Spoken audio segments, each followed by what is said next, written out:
everyone was demanding that we subpoena the Epstein estate. That wasn't in the discharge petition, but I issued a subpoena to the estate. When we met with the victims, when we met privately for 2 hours, Miss Lee was there and Miss Crockett and, you know, more than half the committee. They were demanding that we subpoena the estate, and we did. We got every document from the estate. There were people said, oh, there are going to be a lot of questions answered. There'll be names and all. We've subpoenaed every document, every picture, everything from the estate. We never held back. We've been serious. We've all supported the full release of the documents. As I've stated many times publicly, we wish the process was going quicker. That's a lot of documents, a lot of redactions, a lot of eyes have to be put on this. So the Department of Justice is complying. Now, with respect to Maxwell and the Clintons are not treated differently. Maxwell was always, she was willing to appear, but made very clear she would take the Fifth Amendment. The Clintons refused to appear. The Clintons refused to appear. And one of the proposals that Clinton made was if we would let Hillary Clinton off, then Mr. Garcia and I could travel to Mr. Clinton's house and bring one staffer and take notes, but no transcript. That's not even a thing, and you all know that. The media, I'm sure, would require a transcript. There's no real investigation without a transcript. So, you know, what few counter proposals the Clintons' massive legal team has made aren't acceptable, and I don't think anyone is going to stand up here and willing to publicly argue that they were. So does any other member seek recognition? Mr. Frost. Thank you, Mr. Chairman. The American people deserve full transparency, and anyone who has relevant information about Jeffrey Epstein's crimes must be compelled to come forward and share with this committee. Wealth and power cannot shield people from accountability from this committee. It is the victims of these horrific crimes who deserve protection, not Jeffrey Epstein and the people associated with him. We all agree. We want to hear from former President Bill Clinton. But committee Republicans have failed to conduct a serious investigation. For instance, they refused to hold Attorney General Pam Bondi in contempt for failure to release 99% of the Epstein files on a bipartisan law that we all passed on the House floor, and B, that had a deadline. And B, they refused to hold Ghislaine Maxwell accountable for defying this committee's subpoenas. We all know that President Trump has a long-standing relationship with Jeffrey Epstein. His administration continues to obstruct the release of the Epstein files for this reason. We've seen photos of them together. Even Elon Musk posted, @Real Donald Trump is in the Epstein files. That's the real reason why they have not been made public. President Trump's own Mar-a-Lago club appears to come up often in connection to Jeffrey Epstein. From reporting, we know that Epstein was deeply involved with Mar-a-Lago. He was a frequent visitor to the club for years. The club sent employees, usually young women, to Epstein's mansion for massages, manicures, and other spa services. Staff members from the club made frequent calls to Epstein's home in Palm Beach, and on these calls, Epstein engaged in sexually suggestive behavior, such as exposing himself. And in 2000, Ghislaine Maxwell recruited Epstein's trafficking victim from Mar-a-Lago, where she was working as an employee. This committee must also investigate what Mar-a-Lago club members and the staff knew about Jeffrey Epstein's crimes. Getting documents from Mar-a-Lago is about uncovering evidence, holding these people accountable, and doing right by the victims of these horrific crimes. So we are all for making sure that we hear from everyone. I don't care if you're a Democrat, I don't care if you're a Republican. I'm tired of rich people trying to evade justice and accountability, period. But you can't do it just for the party you disagree with. You can't do it in a politically motivated way. So here's the opportunity to show it's not a politically motivated thing. Let's also make sure that we get these documents from Mar-a-Lago. So with that, pursuant to Clause 2K6 of House Rule 11, I move that the House shall subpoena the Mar-a-Lago Club and all entities under common ownership or control with the Mar-a-Lago Club to provide the House Committee on Oversight and Government Reform with 1. All documents, communications, and materials related to Jeffrey Epstein, to include but not limited to personnel files and records, client files and records, massage and spa services records, complaints and grievances filed against Jeffrey Epstein, internal communications, and billing statements. 2, a list of all Mar-a-Lago Club personnel who provided massages on behalf of the Mar-a-Lago Club between 1997 and 2003, regardless of whether such personnel were contractors or formerly employed masseuses or otherwise. And 3, a list of all Mar-a-Lago Club personnel who were employed as or acted as managers of the Mar-a-Lago Club Spa between 1997 and 2003. A motion was made by Mr. Frost. The motion is improper as the item is not on the agenda. Any other? Chair recognizes. So Mr. Chair, you want to use procedure to push back accountability? No, we're holding people accountable today. That's why we're here. Well, why won't you move to make sure that we get the relevant documents from Mar-a-Lago? That I just read this, and you're saying it's because it's not on the agenda that we can't move forward with this? You have full discretion of this committee to say, you know what, let's have a vote in a bipartisan way to say we want the documents from Mar-a-Lago. I don't have full discretion. It's in the rules. We vote on a rules package at the beginning of the You're able Congress. to say right now that we can vote on this. We cannot vote on it. It's in our rules. We'll be breaking our rules. We have to apply to the rules too. We're not like the Clintons. No. You are hiding behind process to protect these Mar-a-Lago documents, and I think it's disgraceful. Chair recognizes Mr. Cloud. Thank you, Mr. Chairman. One thing was noted in the Clintons' letters is they said the subpoenas were illegal. I'd be curious to know if the ranking member thinks that they're illegal. And with that, I'd yield the rest of my time to you. Thank you, Mr. Cloud. I want to make sure everyone is aware. On February 11th, Attorney General Bondi will be appearing as the sole witness in front of the Judiciary Committee. Ms. Crockett is a member of the Judiciary Committee. I would assume, I don't want to speak for Ms. Crockett, but I would assume you'll ask her questions about the Epstein investigation and her progress towards releasing the documents. Mr. Massey is a member of the Judiciary Committee. He's already stated publicly he's going to spend his 5 minutes asking the Attorney General about the Epstein documents. So the Attorney General is slated to be in front of Congress, and I'm pretty confident that just about everybody on that committee is going to ask the Attorney General where we are with the document production. So I think that's important to note. February 11th, she's slated to be in front of the Judiciary Committee. And with the discharge petition, when the House voted for that, we issued the subpoenas for the Epstein documents. Then we all voted for the discharge petition. The discharge petition has jurisdiction in the Judiciary Committee. So she's going to be in front of the Judiciary Committee. The next week we're in session. So I think that's important to note. Do any other members seek? Okay, Mr. Lynch, then, yeah, go ahead. Thank you, Mr. Chairman. I would remind the gentleman, and I'm sure he knows this, that the Oversight Committee is the principal investigatory committee in the House. And we have a responsibility. It may be a shared responsibility with Judiciary, but we nevertheless have a responsibility. And we are the ones who issued that subpoena. This committee did. We are the ones who sat with the victims, right? We looked them in the eye, including the Speaker of the House. We looked them in the eye, these women who have been struggling to get justice for many, many years, and we promised them, every member of this committee, we promised them that we would do everything under our power to make sure they finally receive justice. And here we are today. Now, with millions and millions of documents requested back in August, we've still received, what, 1% of the documents? This is evidence of wrongdoing in many cases.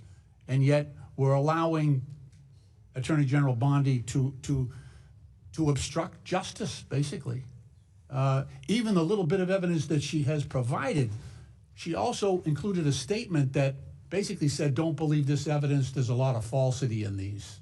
I mean, I have never seen an attorney general in this country provide evidence and then give an opinion on that evidence to the legislature, to the Congress.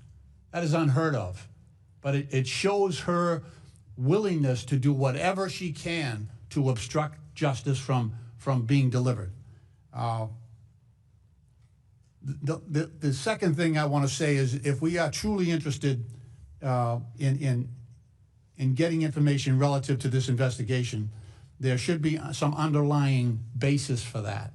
And I have reviewed all of the evidence that's been made available so far. I find nothing that points to Secretary Clinton in this at all.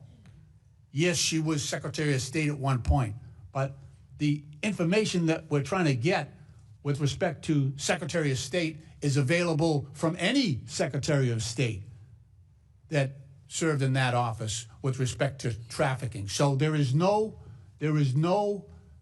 direct reason, no direct evidence to point to Secretary Clinton in any of this. And yet, while those millions of documents are being denied us, we're pulling someone forward, I think, for the point of embarrassment, public embarrassment, and because of a ill will on the part of the president, to bring her forward for embarrassment, but not for the purpose of gaining helpful information for this investigation. Mr. Chairman, I'll yield the balance of my time to the ranking member, Mr. Garcia. Thank you, Congressman Lynch. Mr. Comer, I just want to be pretty clear about two things, and one particularly something that you said. Let me just start by saying that you noted in your comments that your concern and your biggest concern was the issue of the transcript. And I want to just go back really quick, because you and I share respect for subpoenas. You and I share that we want the former president to answer questions. Is that correct? Correct. Great. And so does every other member of this committee. We want the former president to answer questions of this committee, and we want not just the former president, but everyone to follow subpoenas of this committee. So let's agree on that. But to be clear, President Clinton, the former president, has submitted a signed declaration. He's offered to sit with you and me and answer questions. He's offered to have staff in the room to transcribe and be there while those questions are being answered. And his request was to do it in a dignified way. Your concern, as you brought up in your last comments, was that he was unwilling to do a recorded transcript. That's actually also not true. And to be clear, there's been public reporting, including in articles that came out over the weekend, that they have not ruled out a recorded transcript. I want to ask the president questions. Chairman Comer, I want to ask President Clinton questions. Don't you? That's why we're here. I want to ask President Clinton questions and a recorded transcript and with our members of our staff. Would you like to do that also? May I make a comment on the transcript? They have not agreed to a transcript. Staff notes are not equivalent. They've actually made public reporting. So they're wanting me to make note. They said, okay, Comer can take notes, but they've called us all liars, and you know how the Clintons have gone on offense, and look, they don't get to make the rules. We make the rules. Can I have the rest of my time back? Yeah. Go okay, ahead. thank you. I want to be clear, because this is an email actually that from the Clinton lawyers. You have this actually. To be clear, at no point were we opposed to the creation of a record of the interview, which is why we offered to allow the note takers previously. They go on. You have this email, sir. So I guess my question to you is, do you want to sit down and ask President Clinton questions? Actually, can I have my time back? Will the ranking member yield to We'll a recognize question? Garcia, then Mr. Donald will be next. So Thank you. So my question to you, Mr. Comer, again, is if we want to actually ask questions of President Clinton, of which those of us in the minority want to do, then let's get him in. Let's negotiate a recorded transcription of that interview to further our investigation. I thank you for the yield, Mr. Lynch. time's expired. Chair recognizes Mr. Donalds. Yeah, Chairman, point of clarification. Both President Clinton and Secretary Clinton were subpoenaed by this committee to come in for a transcribed interview. Is that correct? For a deposition. Excuse me, for a deposition. Chairman, I've been in these closed depositions a number of times in my time being on the Oversight Committee. I failed to see what President Clinton's talking about with respect to a dignified manner. every time I've been involved in any of these conversations, even when it was former President Biden's son came in for one of those. And I'm not trying to bring up all the Hunter stuff. It's just a point I'm making. I think everybody just take the temperature down, relax. Even those the closed door depositions have always been held in a dignified manner. Members have had questions outside of questions from committee staff, but members on both sides of the aisle had an ability to answer those questions. Those interviews are recorded. The transcripts of those interviews are provided to the public. I fail to see what special accommodations President Clinton and Secretary Clinton were looking for. Chairman, can you help me understand this? Or even a ranking member. I'm really trying to understand. I'm not trying to make a point. We do too much of that here. I'm trying to understand, because if we're holding a new meeting to replace what the committee already requested, my question is why? Mr. Garcia is willing to answer the question. Yeah. Thank you, Mr. Donalds. I appreciate the question. Look, I think the committee first, I'm not here to defend the Clintons, to be clear. That's their job is to negotiate with the committee, and in this case, you have the majority. Their job is to negotiate with the majority on coming in for a binding subpoena, to be clear. But I'll also note that this committee has historically made accommodations for a variety of folks. In fact, I think it is a bit hypocritical that when this very subpoena for the Clintons were actually made, I believe there were an additional 5 to 6 other subpoenas that were issued to numerous other members of former administrations, attorney generals, and so forth. Every one of those other subpoenas, I think maybe with the exception of one, were given special accommodations. In fact, they were actually allowed to just send their responses in writing. Is that correct, Mr. Comer? That is. May I respond to that? Yes, in just 1 second. And so accommodations are made, and so while every other folks in that group were given special accommodations, that's been typically the case. And I'll finally say just this. Like you, I want to have President Clinton answer questions. I think they are trying to negotiate that with the majority, and they have been clear that it being transcribed is not an issue. They've not ruled that out. And so let's negotiate with the Clintons and let's get them to answer our questions. I mean, Chairman, since I guess we're on my time, and by the way, ranking member, thank you for that. I appreciate that. Chairman, you were mentioning you were going to inject your commentary with respect to special accommodations that have been made for previous witnesses. I don't know if you want to expound on what the ranking member said or not. I would love to. So, first of all, you talk about ongoing negotiations. We have been negotiating for 5 months. This is clearly a stall tactic, hoping that the time clock runs out and the House flips and that you all let them off the hook.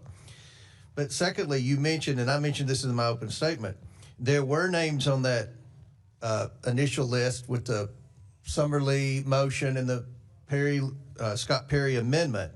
Attorney General Holder, Lynch, Sessions, and Garland, as well as Comey, they all complied and had written statements under the penalty of perjury that they had no knowledge of anything with Epstein, that they weren't directly involved in the investigation and, basically had no personal relationship.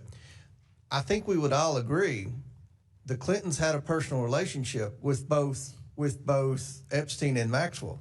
It's from the evidence that we've received thus far from the estate and all the other documents that we have thus far, it appears that Jeffrey Epstein visited the Clinton White House 17 times while he was president, and then post-presidency, it appears that Bill Clinton flew on Epstein's plane at least 27 times. So there's a huge difference between the knowledge and relationship with the Clintons and Epstein and Maxwell versus the former attorneys general.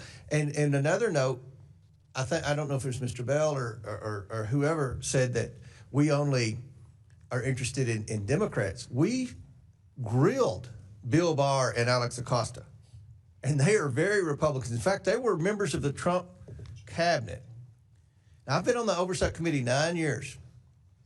We've had 4 other committee chairs. We've had Jason, since I've been here, we've had Jason Chaffetz, Trey Gowdy, Elijah Cummings, and Carolyn Maloney. I don't ever remember a time, and I could be wrong. If I am, I'm sure you all will correct me, but I don't remember a time when Carolyn Maloney or Elijah Cummings subpoenaed a high-ranking Democrat to come in for a grilling. So to imply that this is partisan, that is just simply not true. We've already had two very the former Attorney General of the United States under Trump and the former Labor Secretary and U.S. Attorney. So we've done that. And then one other thing with the Clintons, and I'll yield back. One of the arguments the Clintons made, Mr. Garcia, was that our subpoenas were unlawful. Do you agree that the subpoenas we issued the Clintons are unlawful? I believe that all of our subpoenas that we have issued have been lawful, sir. Okay. Just any other members seek recognition? Ms. Brown, sir. Ms. Brown.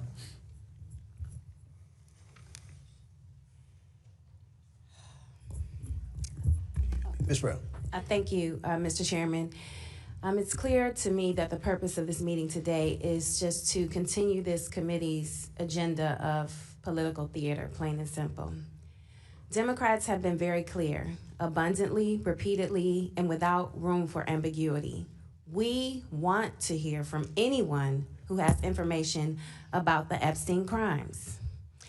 And yet, when former President Clinton and former Secretary Clinton offered to cooperate with this committee to submit sworn statements, to provide what they know, to engage in good faith, the majority said no. And that's what brings us to why we're really here today.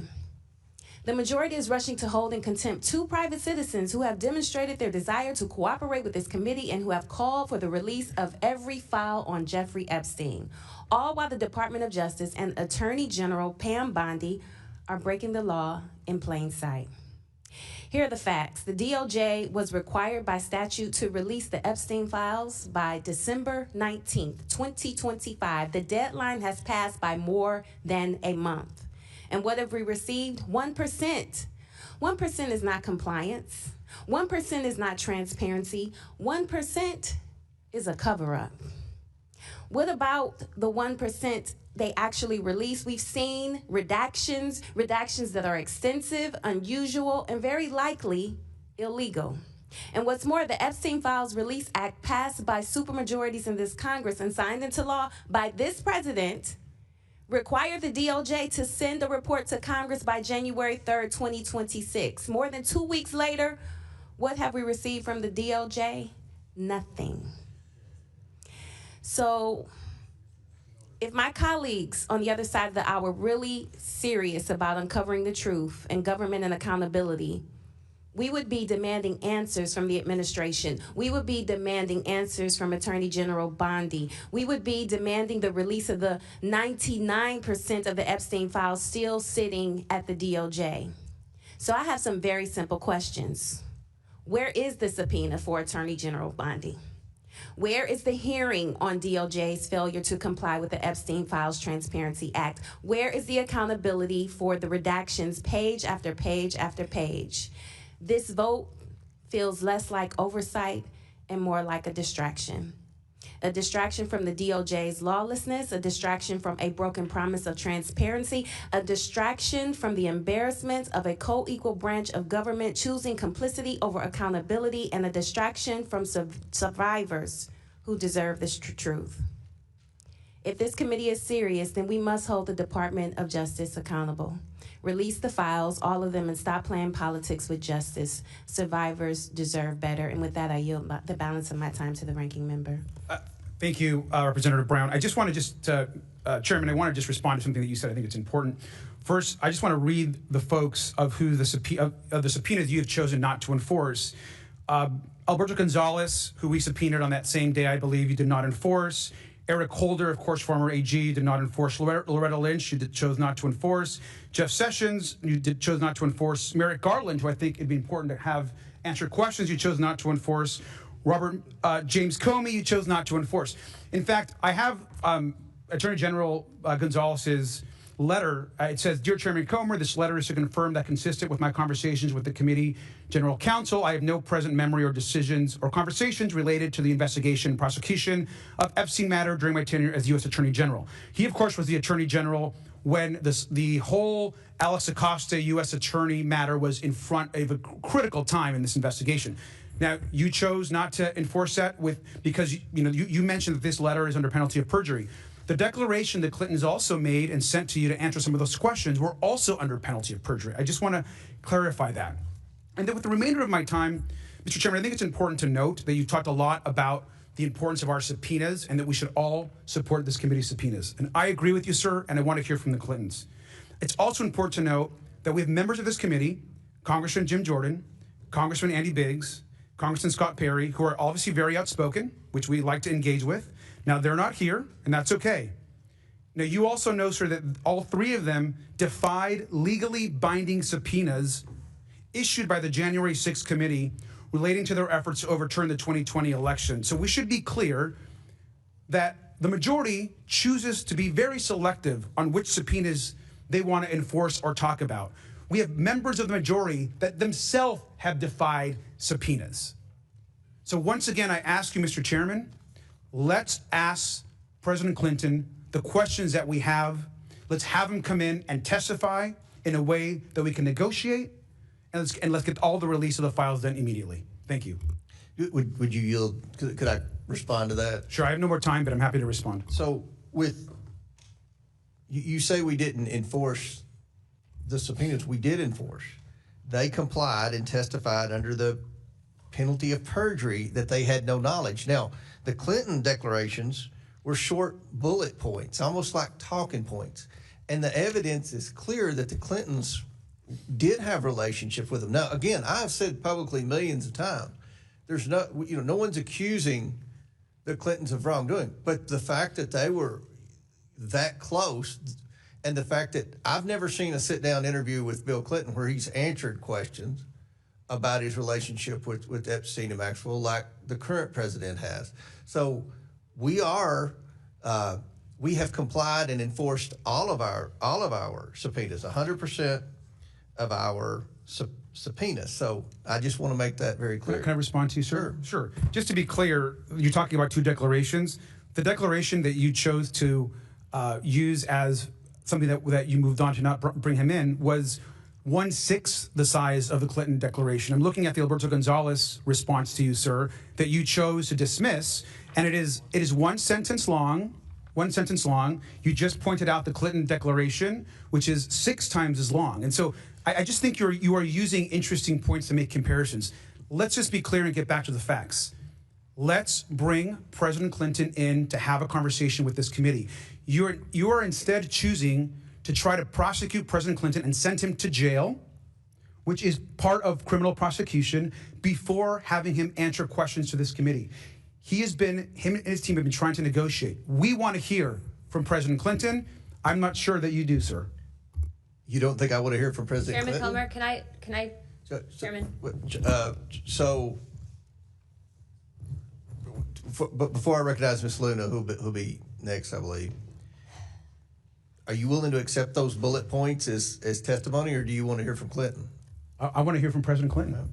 Then I don't know what the point is of talking about their bullet points. I mean, we all know they had a relationship. So. Well, sir, I'm just responding to the fact that you mentioned that you're dismissing other legal subpoenas with 1-sentence answers, and you're the one that pointed out the Clinton's declaration, which is also under penalty of perjury. Do you think that Eric Holder or Lynch or Jeff Sessions or Merrick Garland had more? I mean, do you want to bring them all in? I would love to have former Attorney General Merrick Garland in front of this committee to answer questions as to why more of the files weren't released. I've actually said that publicly. And so, sir, I think what it comes down to is we all want to get to the truth. We all want justice for the survivors. And I think more information is better. And so I think our position is that it is clear to me that President Clinton is negotiating to come in front of this committee. And it may not be exactly what you and the lawyer and your team want to see as far as that negotiation, or you're not satisfied with the progress, but they continue to negotiate. They have not rolled out a transcript. Let's get them in front of this committee. Thank you, sir. Chair recognizes Mr. Gill, then Miss Luna. Mr. Gill has a bigger. Go ahead. Or no, Miss. Who's next? Miss Luna. Go ahead, Miss Luna. Then Miss. Thank you, Chairman. I'd just like to remind the American people that I was the member that made the motion to hold Merrick Garland in contempt of Congress, and every Democrat voted against it. And in addition to that, 3 of my Republican colleagues voted against it, one of which did not come back because his voters decided that he was too swampy for them. So Okay. I'd just like to point that out. But aside from that, Well, Miss Luna, it's been pointed out to me you've already had 5 minutes. Somebody will probably yield you some time, so I've got to. if I could just finish real quick. If we're looking to see why the files have not been released yet, look no further than the judge, Engelmeyer, I'm sorry, Miss who's actually been Luna. responsible I'm sorry. for If denying someone can yield you some massive time. special counsel. I'm just saying, I'm making a point. All right. So this is all political So we haven't games recognized the Republican on this. Miss Mace, do you want to be recognized? That would be great, Mr. Chairman. I have a number of documents I would like to enter into the record this morning with unanimous consent. First of all, I want to ask my colleagues on the other side of the aisle to stop playing politics with justice. Not a single one of you have voted for your own party to be held in contempt. I'm the only member of this body, of this committee, that has held both Republicans and Democrats alike in contempt for defying a congressional subpoena. So the hypocrisy is real, and I don't want to hear anyone on the other side of the aisle say no one is above the law here on this. We're talking about human trafficking, sex trafficking. We're talking about children, girls as young as 14 being assaulted, being trafficked by wealthy and powerful people. This is not political. This is personal. This should be nonpartisan. We should be working on this together. And it's incredible that we're politicizing rape, we're politicizing sex trafficking, we're politicizing this entire Epstein thing. And it just, as a survivor, I'm telling you, it should not be. And I've done a lot of work, Mr. Chairman, in advocacy and writing legislation for victims of abuse, male, female, and children, man, woman, and child. South Carolina, my home state, Mr. Chairman, has a huge problem with with all sorts of violent crimes, but sex trafficking in my state is up by over 400%. We have domestic violence in our state where you can't get a trial. And there was a case last year where a woman 2 years ago was kidnapped by her boyfriend, beaten to a pulp, her face just beaten in. 2 years after he kidnapped her and beat her, he murdered her on Mother's Day because our local solicitor refused to prosecute that case. And I have rogue solicitors and prosecutors and attorneys general who aren't doing anything to protect the people of South Carolina, women and children especially. Recently, my attorney general prosecuted a case against convicted pedophile Donald Gresh. Donald Gresh was convicted of having 1,900 images of toddlers as young as 3 being raped by animals. Donald Gresh, under the prosecution of my Attorney General Alan Wilson, served 1 day in jail. 1 day. Donald Gresh isn't the only pedophile, convicted pedophile, that we prosecute like that. My Attorney General Alan Wilson prosecuted this case. This is Travis Reed Gay. Well, the other thing, too, is that Donald Gresh, he was facing 60 years in jail, got 1 day. Travis Reed Gay was facing 70 years, 7 charges and 70 years in jail in South Carolina. My Attorney General prosecuted this case. He pled guilty in November, didn't serve any time. He got probation. He violated his probation 11 days later, and if he violated his probation, he was to serve time in jail. The magistrate or judge, probably didn't have a law degree, let him out hours later. He has not served any required time for this kind of thing. And I did a press conference with a bunch of moms, over a dozen moms last week in Charleston, South Carolina, and there was a local media blackout. I asked, was it my attorney general who prosecuted this case and led this pedophile out on the streets? Was he the one that led the media blackout? Well, I want my attorney general in my state to know that a young child came forward after seeing my press conference and recognized this man. She filed a police report the same day because he allegedly followed her in a park the week before. This is Scott Spivey, killed, shot with a bullet in the back, shot at 17 times, not prosecuted by my attorney general. So I'm going to ask unanimous consent, Mr. Chairman, to enter those 3 images into the record. This is Weldon Boyd. This is Scott Spivey's killer who shot him in the back and has never really been investigated or prosecuted for that killing. in South Carolina. I would like to enter that into the record, Mr. Chairman. Without objection, so ordered. This is Logan Federico. She was executed a year ago, yesterday to the day, by a man named Alexander Dickey. Alexander Dickey was a convicted criminal. He had 39 arrests, 25 felony charges. He executed this beautiful 22-year-old daughter of Stephen Federico in cold blood after stealing a gun. If her killer, Alexander Dickey, hadn't been let out by a rogue magistrate or judge or a prosecutor solicitor that didn't care, she would be alive today. Mr. Chairman, I would like to enter her image and her killer's image into the record. Without objection, so ordered. I have another image. This is Eric Bowman. Eric Bowman beat his wife and has been alleged and is being investigated for other abuses against women and potentially underage girls. He was just let out free, Mr. Chairman, out of jail in South Carolina. He is a predator. I have reported him to law enforcement. He's under investigation, but I have written bill after bill about predators like Eric Bowman, about voyeurism, about these sort of criminal sexual allegations. I would like to enter his image into the record. Without objection, so ordered. I have two more. Can we get it? Your time's expired, but I'll recognize you for a UC later on, because I want to make sure everybody stays within their 5 minutes. Chair recognizes Mr. Bell from Missouri. You know, first and foremost, I think we're doing a disservice to the victims in this case when we refer to it as the Epstein files. It's sex trafficking evidence, and let's call it what it is. And as a prosecutor, we prosecuted these kind of cases when I was DA back home in St. Louis County, and I met with every single victim and victim's family because I wanted them to know that I was here for them, and I thought it was important that we look them in the eye and let them know that we're going to do everything we can to bring them justice and treat them with the dignity and respect that they deserve. And this is no different. That said, I think in D.C., what I've learned in my 11 months here is that this D.C. disease that of staying in this partisan bubble is something that you have to continue to be aware of so that you don't fall into these same hypocritical traps.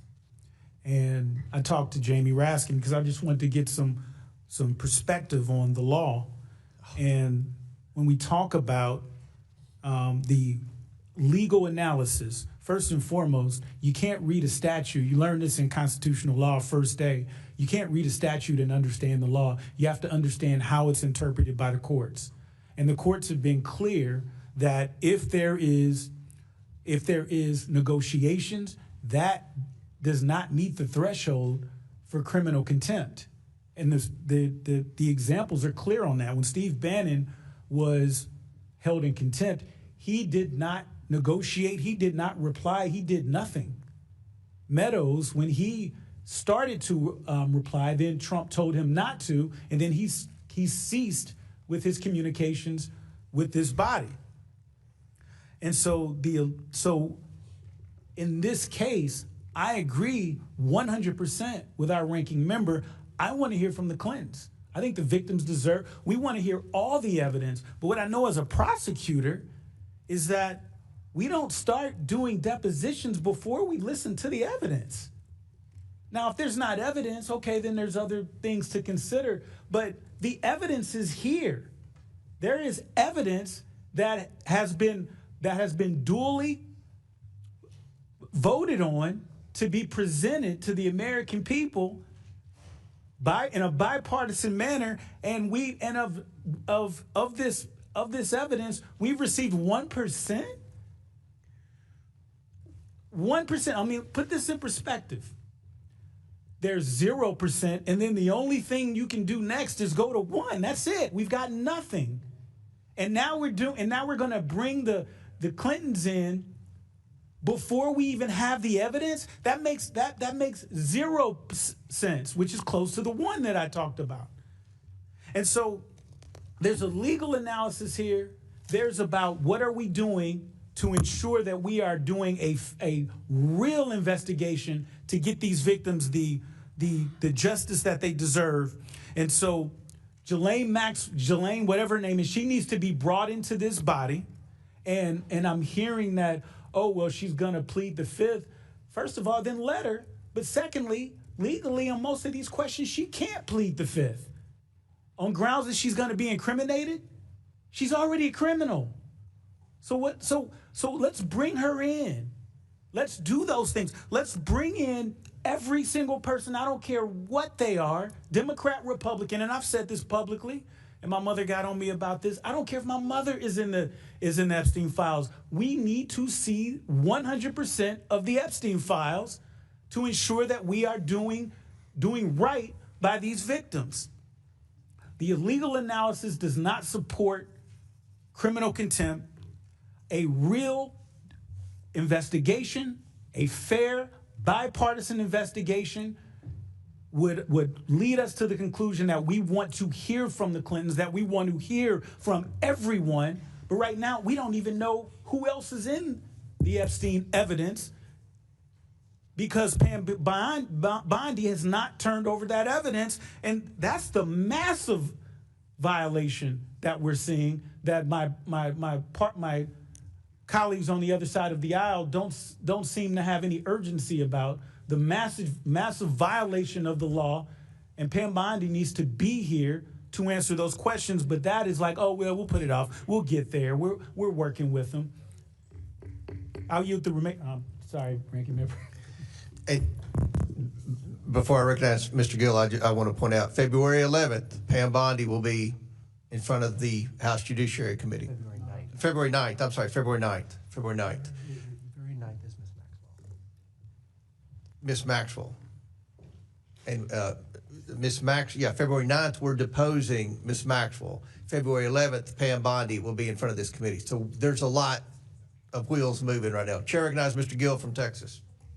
Thank you, Mr. Chairman. I just think it's worth pointing out that the obvious reality here is that the Clintons are doing everything they possibly can to not come testify before the committee or have any real transcript or information about his engagement and involvement with Jeffrey Epstein over a long period of time. I mean, we've been working for 5 months to nail down a date for a deposition, working in good faith in the entire time. The Clintons have been evading this committee, at one point even deciding that they were going to propose Christmas Day, Christ's birthday, as a date for a deposition. I mean, that's not good faith. At one point, they proposed that instead of doing a deposition, they're going to have Chairman Comer and his staffer and a note taker go up to New York City, where they could ask Mr. Clinton questions and create 2 different sets of records about what Clinton said. That's obviously quite different than having an official court reporter precisely write down the words from the former president. Competing staff notes are simply not going to cut it. So we've spent 5 months working on this. It's about time that they comply with a lawful subpoena like many other people have. And there's some suggestion that we're selectively choosing who to enforce these subpoenas against. I mean, as you pointed out multiple times, Jeffrey Epstein visited the White House 17 times. He flew at least 26 times on Epstein's private plane. There's a clear, long-standing, obvious connection between the Clintons and the Epsteins, and I think we need answers for that. And I hope that we get that, and I hope that our colleagues on the other side of the aisle will join us in that. And with that said, I'm happy to yield 2 minutes to my colleague, Miss Anna Paulina Luna. Thank you. I'd like to just say that I do agree with some of the sentiment of both my colleagues, to include Mr. Bell, who actually just spoke to wanting justice for the victims.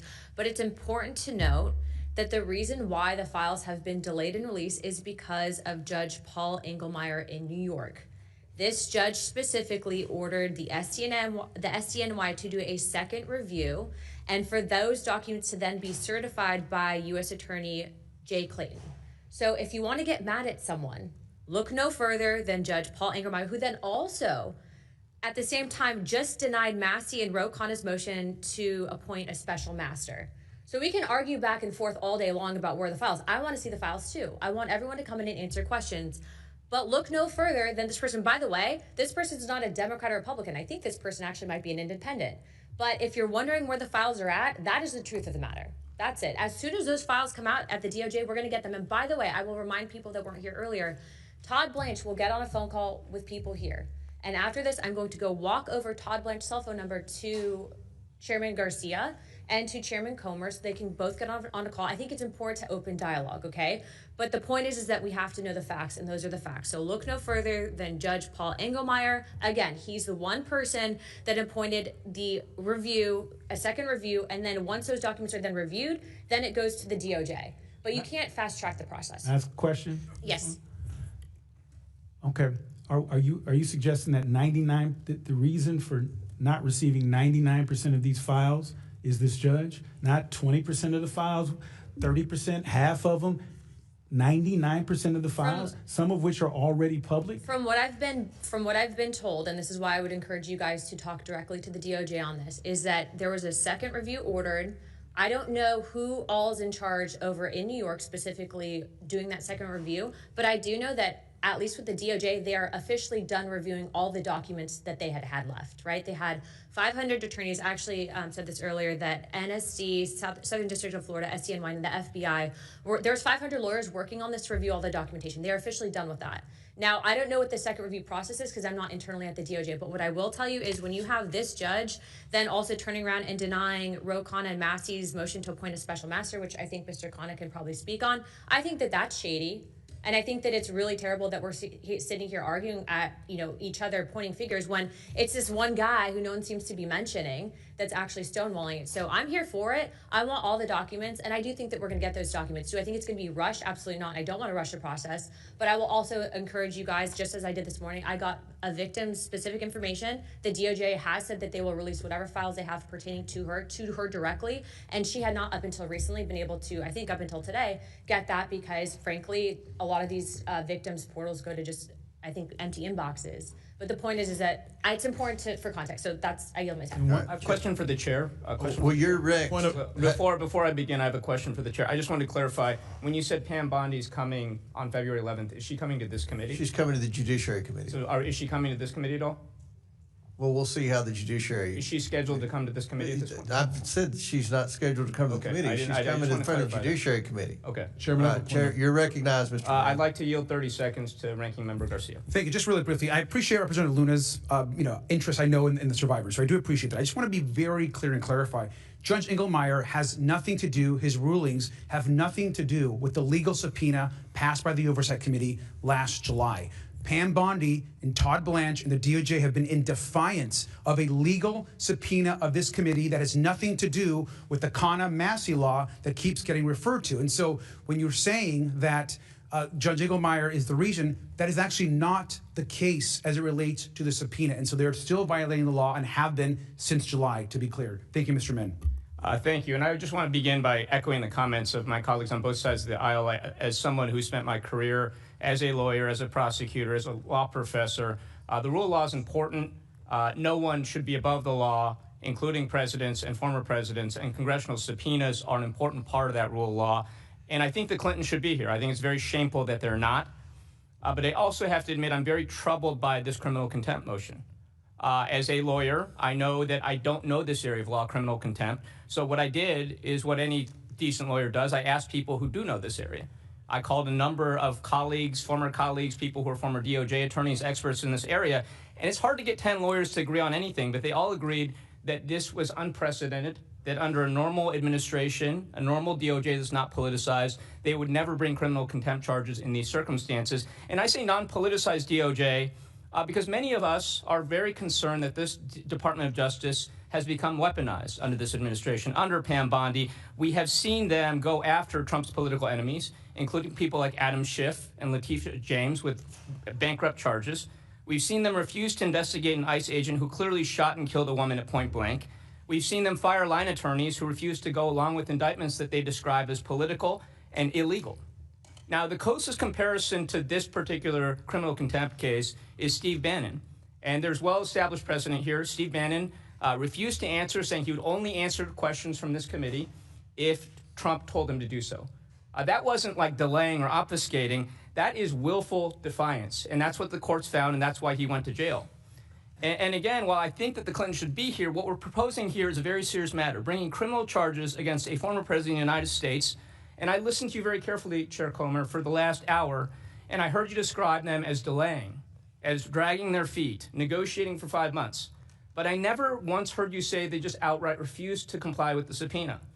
And dragging your feet is not the same as noncompliance. It's not the same as contempt. And so if we think they're dragging their feet or obfuscating, there are lesser things we can do, including civil contempt. And I have to ask, like, why are we not thinking about alternative measures rather than bringing criminal contempt against a former president? And I also want to point out that on November 14th, and I want to ask unanimous consent to enter this into the record, Donald Trump wrote a Truth Social post in which he demanded that the Republicans go after Bill Clinton, Reid Hoffman, Larry Summers in relation to Epstein. Later that day, Pam Bondi announced that they would be bringing investigations. And now that we saw later that this committee brought subpoenas against the Clintons. This seems very political, and the people I talk to in my district view this entire matter as politicized. They view this as why Bill Clinton. And look, if Bill Clinton is guilty, let's put him in jail. But what I have a problem with right now is that we seem to be doing something that is unprecedented for Bill Clinton. We're bringing criminal charges against him, potentially, that we would not do for any other individual in these same circumstances. And that, again, is not my opinion, it's the opinion of everybody I talk to. It says it's not a close matter. And so I have deep concerns that this looks like a political witch hunt against Trump's critics, that it will be referred to the Department of Justice, that we have seen as politicized. Many of us had deep concerns that they are breaking the law on a daily basis. So I have trouble with this. I don't know yet how I'm going to vote, but I'd love to hear from you, Mr. Comer, why we did not pursue alternative measures, particularly when the Clintons, by all accounts, were actively negotiating, and whether you thought that their offers were not sufficient. They don't strike me as noncompliance or defiance of this subpoena. Mr. Min. Mr. Min, will you think yield for a for question 5 real quick? months, I mean, you just want to keep negotiating for 12, 11 more months and hope... willful noncompliance is my question to you. I mean, why not civil contempt or nobody's something like that? buying what you're selling. We've been negotiating for 5 months. Why 5 not months. civil contempt or some alternative? Can I make a months. suggestion, actually? I don't yield my time to you. I yield it to Mr. I've already answered your question. I yield back then. All right, Chair now recognizes Mr. Higgins. Thank you, Mr. Chairman. Request unanimous consent to enter into the record the minutes of a hearing conducted by the Federal Law Enforcement Subcommittee on July 23rd of 2025, over which I presided as chair. That was the subcommittee, to clarify for America, where the original subpoena driven by the Democrats and Ms. Lee, the original motion to subpoena the so-called Epstein files was introduced. Unanimous consent to present. Without objection, so ordered. Yes, sir. So within that is minutes. Here's the original motion from the Democrats. Move that the subcommittee issue a subpoena. Listen carefully, you alleged journalist and you, the beloved American citizenry that's paying attention to this.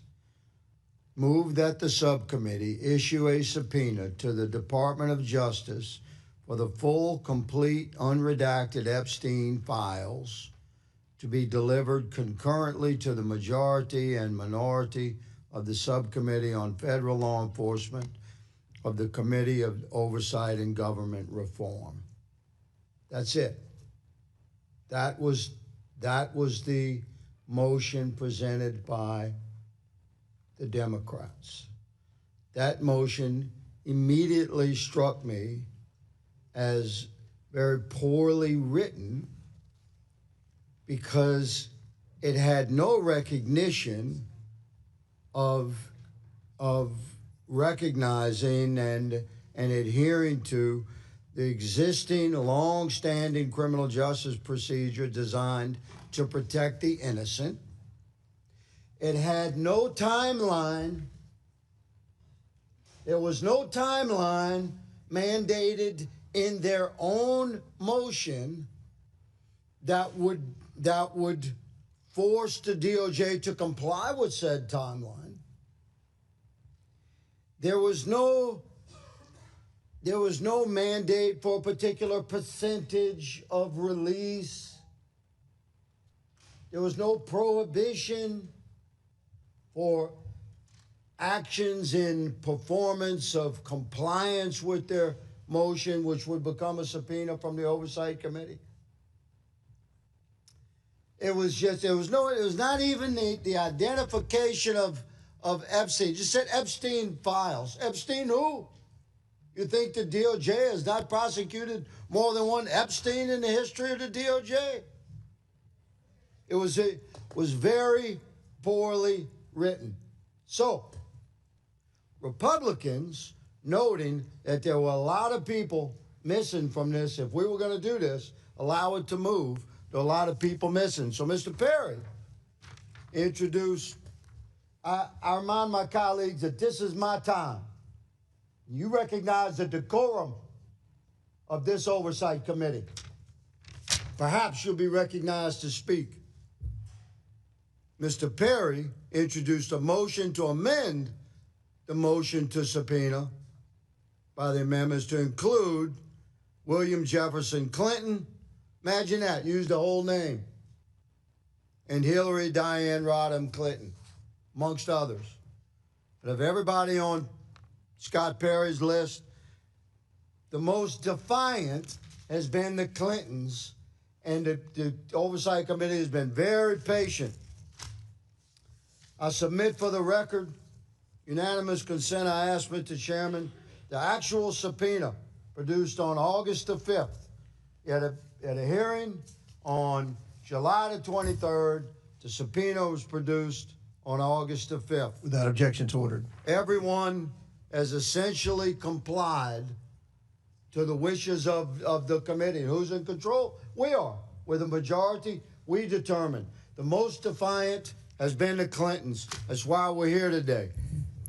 Back in July, after Scott Perry introduced an amendment to the Democrats' motion expanding the list to include the Clintons and others, including Republicans, Ms. Mace introduced an amendment to the motion to subpoena, saying, I move to amend Ms. Lee's motion to include the redacting of names of victims and any personally identifiable information of said victims and any possible child sexual abuse materials. And the subpoena itself, and I'm closing, Mr. Chair, the subpoena itself stated that the DOJ is to provide all the material requested and recognizing redactions required by law. So you're talking about 1 million documents. It takes time to redact 1 million documents. But the DOJ is performing and is delivering, and the Clintons are. I'll give Walkinshaw an extra minute. Thank you, Mr. Chairman. But before we go to Mr. Walkinshaw, Ms. Mace has 2 more unanimous consent requests, and I'm going to give Mr. Walkinshaw an extra minute if everyone's okay with that. Ms. Mace. Thank you, Mr. Chairman. I want to thank my colleagues too. The whole Epstein saga and working with people on both sides of the aisle on the Epstein files and working with the victims has been extremely enlightening. Yeah, this doesn't sound like unanimous consent. Can you present the unanimous consent? Oh, here's the unanimous consent. Yeah, okay. Through the Epstein thing, this is a tweet that I did about judges. I learned that, not all the judges have been forthcoming with information and files. I tweeted out on November 28th, impeach corrupt judges, especially South Carolina judges. I've done this about a dozen times or more. I'm guilty as charged. Last week, an attorney named Robert Murding, I would like to enter his image into the record too. Without objection to ordered. He is trying to hold me in contempt and told a judge should be thrown in jail for, among other things, tweeting out that judges should be held in, that judges should be impeached. This is what happens to survivors. This is what happens to victims. And I'm sorry, I would like to enter my predator bill into unanimous consent as well. Without objection to ordered. And thank you. All right, thank you. Chair recognizes Mr. Walkinshaw for 6 minutes. Thank you, Mr. Chairman. I'll restate what others have said, which is that anyone who has information relevant to our investigation, including President Clinton, should talk to the committee. And I'm glad that he's agreed to do so. I have read, Mr. Chairman, that one of the sticking points in the negotiation between you and the Clintons' lawyers has been your demand that questions be asked about non-Epstein related issues. And it surprised me because I'm sitting here today listening to your intense interest in understanding more about the Clintons and their relationship with Epstein.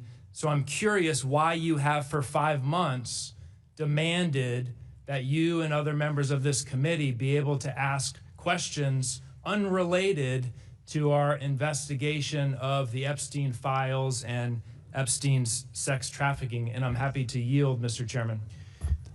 I don't know what you're talking about. Everything that we've pertained to with respect to the deposition pertains to the Epstein files. Okay, so you haven't demanded that the conversation, the questions be limited to the Epstein files. The staff attorneys are communicating with the Clinton attorneys. That's the communication going back and forth. This investigation is about the Epstein files. Okay, so you're willing, and you'll say here publicly, you're willing to have that conversation that limits the conversation, the questions just to the Epstein issue and files. Okay. Yes. All right. I think the Clintons' lawyers have been under a different impression, so we've made a little progress. The Clinton lawyers are full of crap. Made a little progress on the negotiation here today. Thank you, Mr. Chairman. We're 32 days past the statutory deadline and months since this committee's subpoena, and Congress has received, as we've heard, just 1% of the files. More than 5 million pages remain hidden. Instead of holding the Attorney General accountable for this failure, the majority is trying to change the subject today. Frankly, I find it insulting. We have to bring our attention back to the people who should be our focus, the survivors of Epstein's horrific sex trafficking operation, the women and girls who were exploited, abused, ignored for years. They deserve the truth, transparency, and justice without delay, without excuses, and without any political protections for the powerful or the wealthy. That's what we should be doing.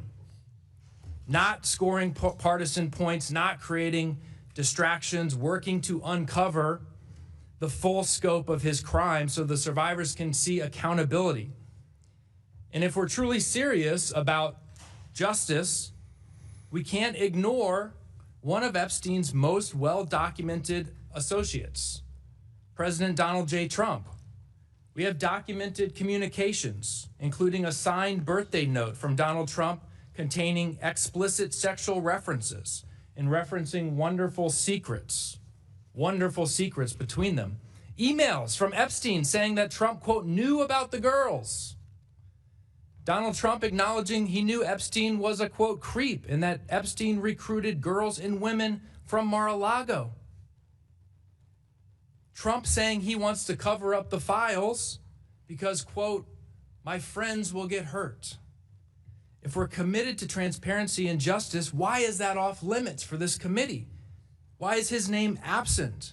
Why no discussion of Attorney General Bondi's refusal to comply for months with this committee's subpoena?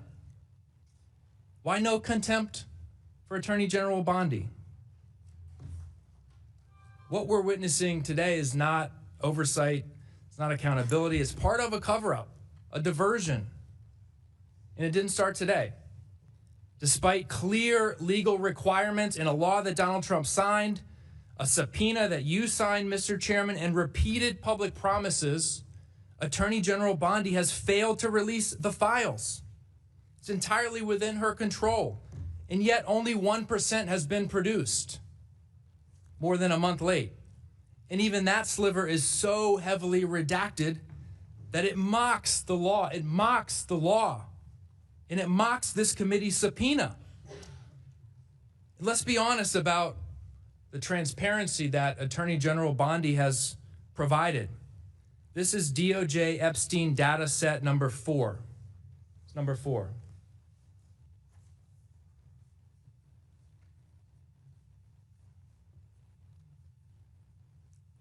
Data set number 4.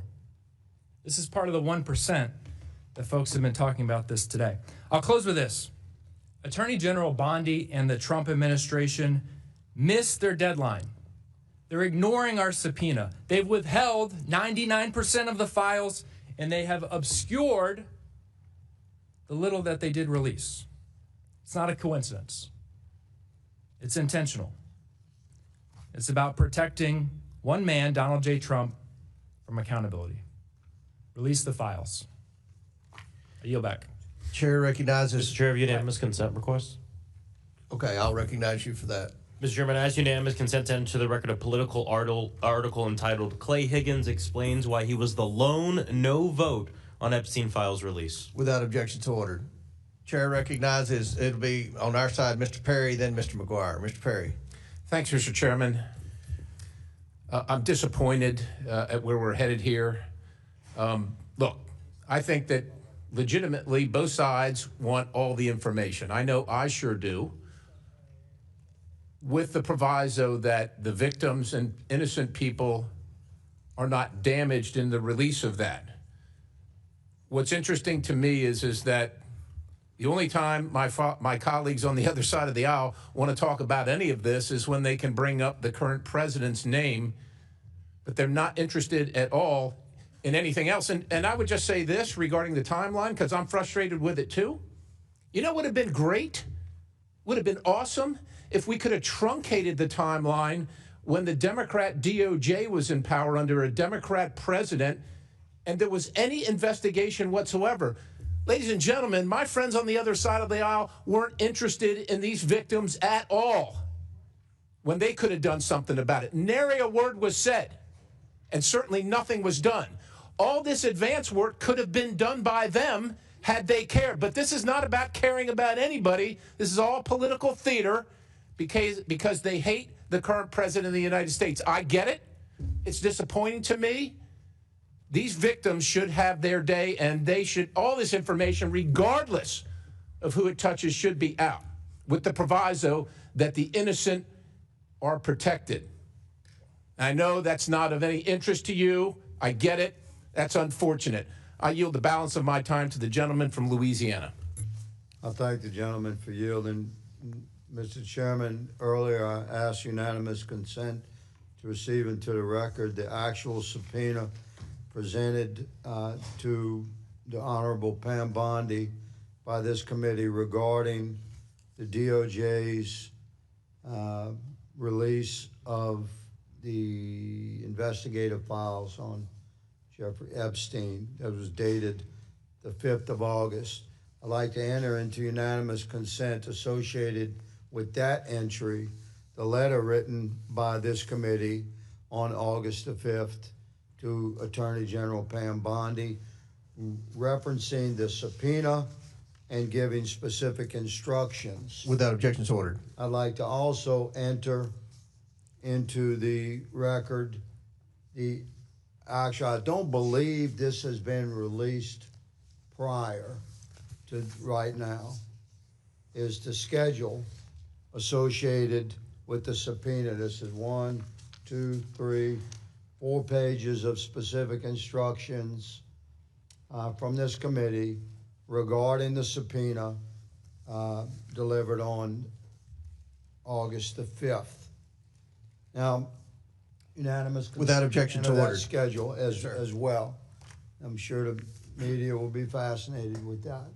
So the professionalism that this committee has pursued, to clarify for the citizenry, the professionalism that this committee has embraced and pursued has been squared away, impeccable.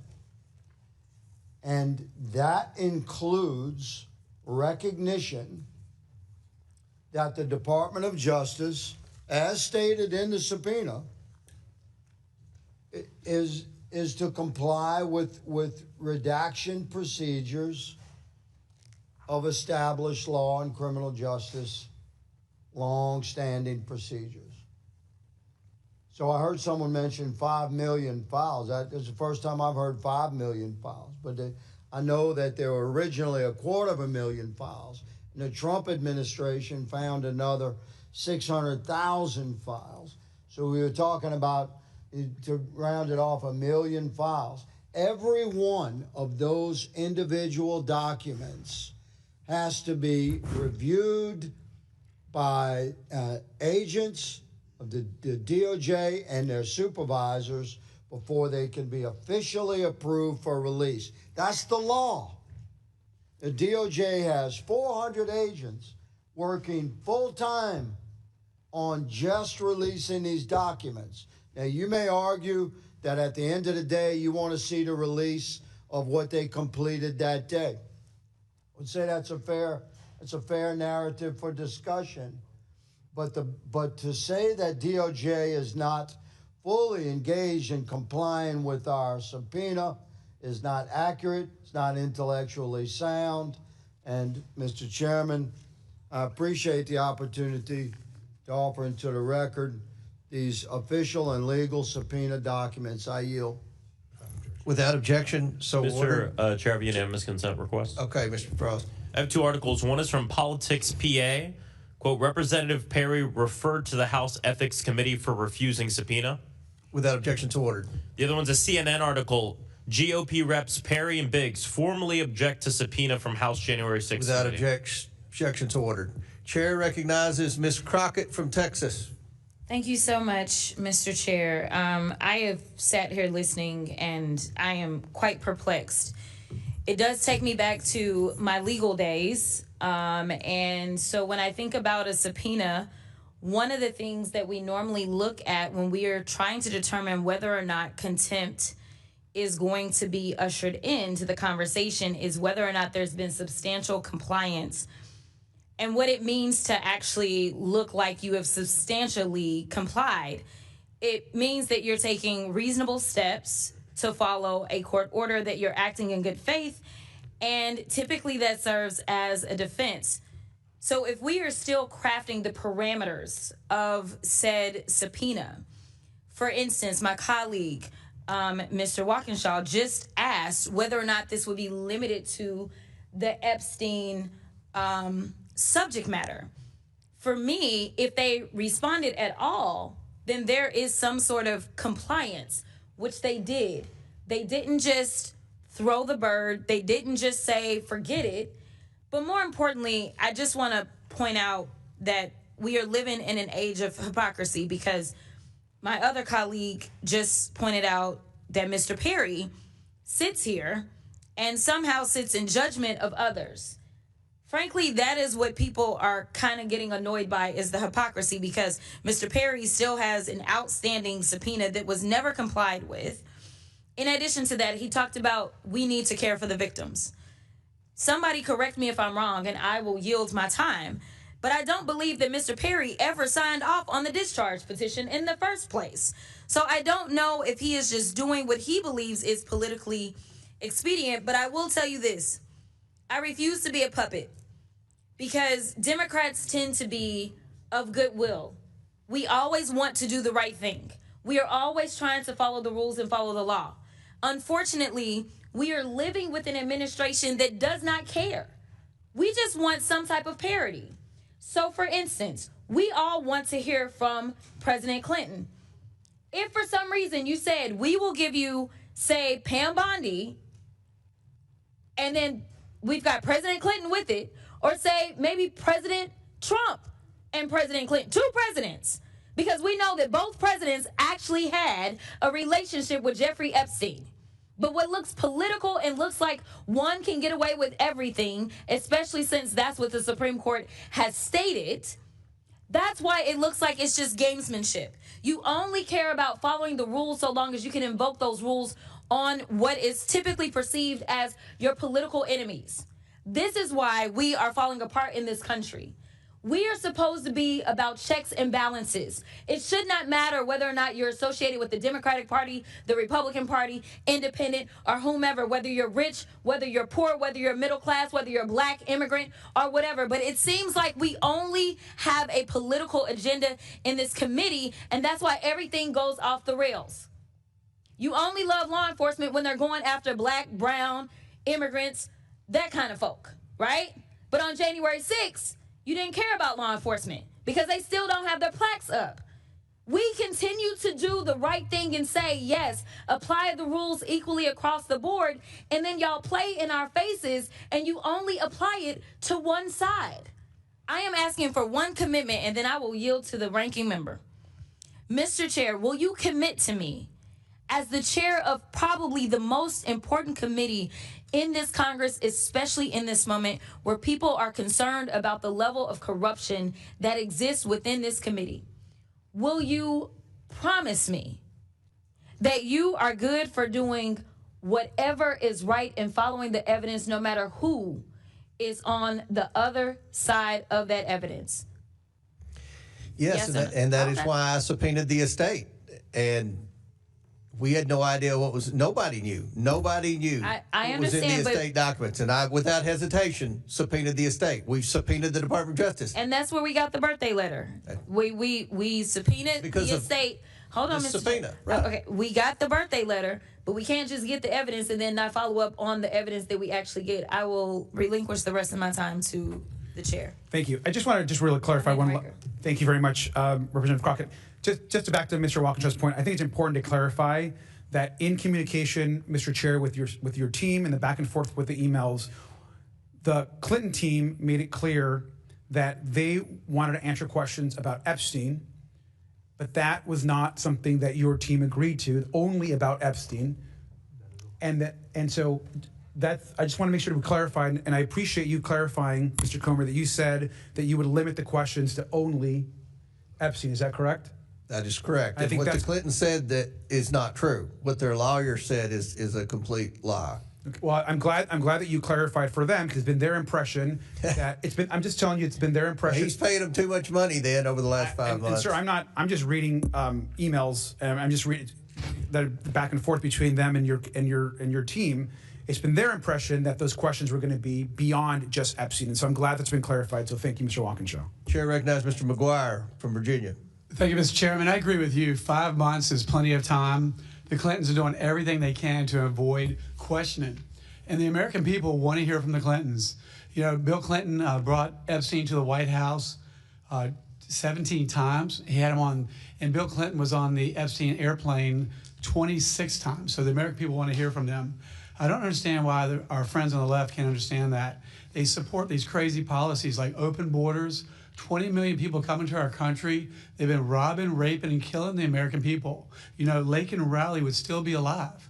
And instead of protecting law-abiding citizens, they defend the criminals, and they want to have a defund the police movement. It makes no sense. These criminals they put back on the street, recommit the same crime, and they're like, why did they commit the same crime? All Americans have the same goal, the same American dream. We want to live, work, and raise our family in peace. We just might disagree on how to get there, but the Democrats seem to always be wrong. The American people don't want boys undressing in girls' locker rooms, but for some reason, the Democrats support that.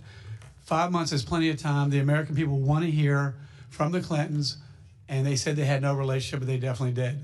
And with that, I yield the remainder of my time back to Ms. Luna. Thank you.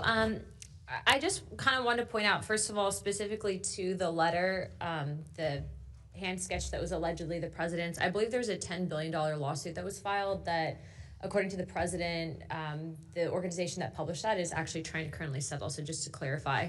But aside from that, I wanted to actually ask Mr. Min a question, if he's here still, if he would be willing to vote for a contempt in the Clintons if they refuse to come in and testify on a fine of about $1,000 a day until they comply with the subpoena. But I don't know if he's here. Is he still here? No. Okay, well, I think that that's just something to consider. You know, we have the ability to do those fines, and I think that that needs to be considered, especially if, you know, optically there is reason for pause for Democrats not wanting to vote for that based on the fact that President Clinton was a former president. I understand the optics of that, and I also understand re-elections. However, nonetheless, the Clintons are defying a subpoena. So sometimes financially, people can be motivated, especially if there's a fine, and that's something that we actually all reserve the right to vote on.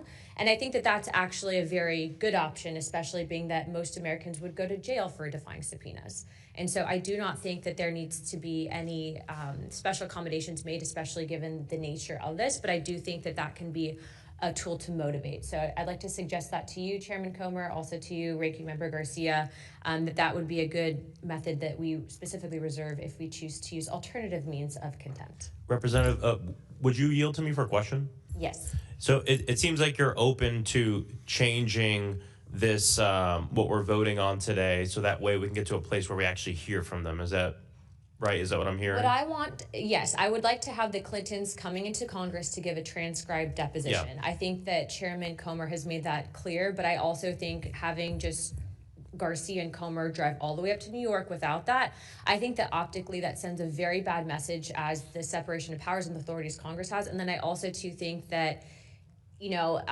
it's kind of a slap in the face to people that typically would not have those accommodations made for them. Yeah. With that also, you know, being a part of this, I think that, you know, Bill Clinton specifically said he wants the files to be released. And I think that we also need to consider the fact that there is a judge. I know Mr. Garcia disagrees with me on this, but based on the email that I have seen on Judge Paul Engelmeyer, you know, if you have someone that is ordering the DOJ to do a second scan of the files, if it's politically motivated, that's impeding an investigation. And I'm tired of judges, if they get involved in investigations in Congress, trying to obstruct. And so I just putting this out there, I'm going to be trying to impeach that judge unless he can basically give a waiver, let the DOJ release the files immediately. Yeah, and just real quick, I just want to say on the general thing, I agree. I mean, I think it would be best if the ranking member and chair can huddle and figure out how we can change it so we can actually hear from them. Because my concern too, and the other thing is, there's no faster way to make sure that we never actually hear from them in person than moving forward a criminal contempt that says put them in jail. I mean, we're just not going to hear from them for our investigation. And so, I mean, I agree if they can come to something to figure out how can we move forward in a way where we're actually, there's a pathway to hear from them. I'm for that. So to be clear, I do not agree with what the Clintons are doing, okay? And I think that they need to come in here to explain. But I do think that when you go after someone's pocketbook, I think that they quickly change their tune, and I think that they might be compelled to come in. I also don't want to set the precedence, though, that, you know, just because you're a president means you're outside of this, you know, justice. And that's basically what it would be doing. And so, Chairman, I will let you direct the ship on this, but that is my suggestion. Thank you. Chair recognizes Ms. Ansari. Thank you. I'm going to start by yielding to the ranking member. Thank you. And I want to just respond to Ms. Luna and Mr. Maxwell as well. Just to be clear, I think two things can be true. It can be true that we want to hear from the Clintons and that it's important that we hear from them and that we want to enforce our subpoena. I think it can also be true that they have also begun clearly making efforts to answer questions by declaration, to negotiate coming in, to give testimony. They've made offers to obviously be in, their initial offer was to do that testimony outside of Washington, D.C. with the leadership of the committee and staff. They have been open to transcription. And so I just want to re-emphasize that I think there is room here to continue to negotiate and get the testimony that we need. In addition, I am incredibly thankful that we're finally moving forward on ensuring that Ghislaine Maxwell come before this committee, that we're going to get Pam Bondi finally in front of this Congress. We need to release the files, get that testimony, and of course, ask the questions that this committee has of President Clinton. I think that is all fair, and I hope that's the direction that we end up moving in. Thank you. Ms. Ansari. Thank you. Given much of what we've heard today, and especially in light of some of the hypocrisy that we've heard today, I just want to walk through the timeline of Donald Trump's cover-up of the Epstein files, because I think it's important for folks to remember how we got to this point. This was a series of deliberate decisions made at the highest levels in the White House and the Department of Justice to keep the truth hidden from the American public and the survivors of Jeffrey Epstein and his allies' abuse. Let's start with what the president said during his campaign trail repeatedly. At multiple points in 2024 when running for office, Donald Trump said he would, quote, declassify the Epstein files, use it as a rallying cry to win over voters. In October 2024, J.D. Vance said, quote, "Seriously, we need to release the Epstein list." But the moment Trump and Vance had power in the White House to act, that commitment disappeared. That's when the cover-up began. On February 27th, 2025, Pam Bondi said that she was releasing the Epstein files with her statement, quote, "This Department of Justice is following through on President Trump's commitment to transparency and lifting the veil on the disgusting actions of Jeffrey Epstein and his co-conspirators." Then it became clear, very clear, that Donald Trump did not, in fact, want information about Jeffrey Epstein and his crimes revealed to the public. Starting in July 2025, Donald Trump began to gaslight the public. He said, quote, "Are you still talking about Jeffrey Epstein? This guy's been talked about for years." This is the point when Congress stepped up. On July 23rd, Congresswoman Summer Lee moved in this very committee to subpoena the full and unredacted Epstein files. And just to be clear, because of that subpoena, the Department of Justice and Pam Bondi have been required by law to provide the Epstein files to this committee since the summer of 2025. They have been in gross illegal violation of the subpoena this entire time. To my Republican colleagues on this committee, do you remember that subpoena, the lawful Congressional Oversight subpoena from July 23rd? Pam Bondi has been in violation of that for 6 months now. At the same time, members on both sides of the aisle filed a discharge petition that would have put a vote on the floor for the Epstein Files Transparency Act. For a moment, the petition was one signature away from forcing a vote in the full House. And what did Mike Johnson do? He shut down Congress. He refused to swear in our colleague, Adelita Grijalva, for a historic 7 weeks in order to keep her name off the list. He forced the American public to endure a government shutdown to protect Donald Trump and to cover up the Epstein files. And when it finally came to the floor and it became clear that the bill would pass overwhelmingly, only then did he endorse and then sign the bill so that he wouldn't lose. This required the DOJ to release the unredacted Epstein files publicly by December 19th. The DOJ has blown past that deadline, releasing only 1% of the files, which is patently absurd. And the files they did release were heavily redacted, which is completely illegal according to the law. On December 23rd, the DOJ said they miraculously discovered over 1 million files related to Epstein. All of these patterns are an attempt to slow down the release and fail to meet the lawful deadlines are consistent and coordinated. This is all part of an intentional cover-up, which leads to the unavoidable question, who is the president protecting when we know he only cares about one person? I guess I'll end with my question to the chairman. The Attorney General, Pam Bondi, has violated the subpoena issued by this committee. We should be holding her in contempt to remain fair and to remain transparent. And so I ask that you do that if you really truly want to be fair and care about the justice for the victims here. May I respond? We have been very clear. We expect those documents. She has complied. She's turned over documents. In the 1% in the beginning, not you all compliant. complained and said the first document dump didn't have enough redactions, and the second document dump had too many redactions. So they're trying to get this, and I believe Mr. Chairman, that we will get those documents very soon. I have been assured we're going to get those documents very soon. I hear you, but with all due respect, given everything that she herself stated in February of last year, her own statements in front of the entirety of the American public saying, we have the documents. They are ready to go. The subpoena from this committee was issued in July. And nobody on our side is defending Pam Bondi. I can assure you. She should be held in contempt. If we are going She to is hold complying with. President They have Clinton in turned contempt, then we have to documents hold over. Bill Clinton. They have turned documents over, and every time they do, you all 1% of the complain about documents, too no, many that's redactions, not enough redactions. So. That is unacceptable. It has been 6 months. All right, and your time's expired, and we want the documents. We've made that very clear. Chair recognizes Mr. Crane. Can I do unanimous consent first? Okay, before I recognize Mr. Crane, we'll let.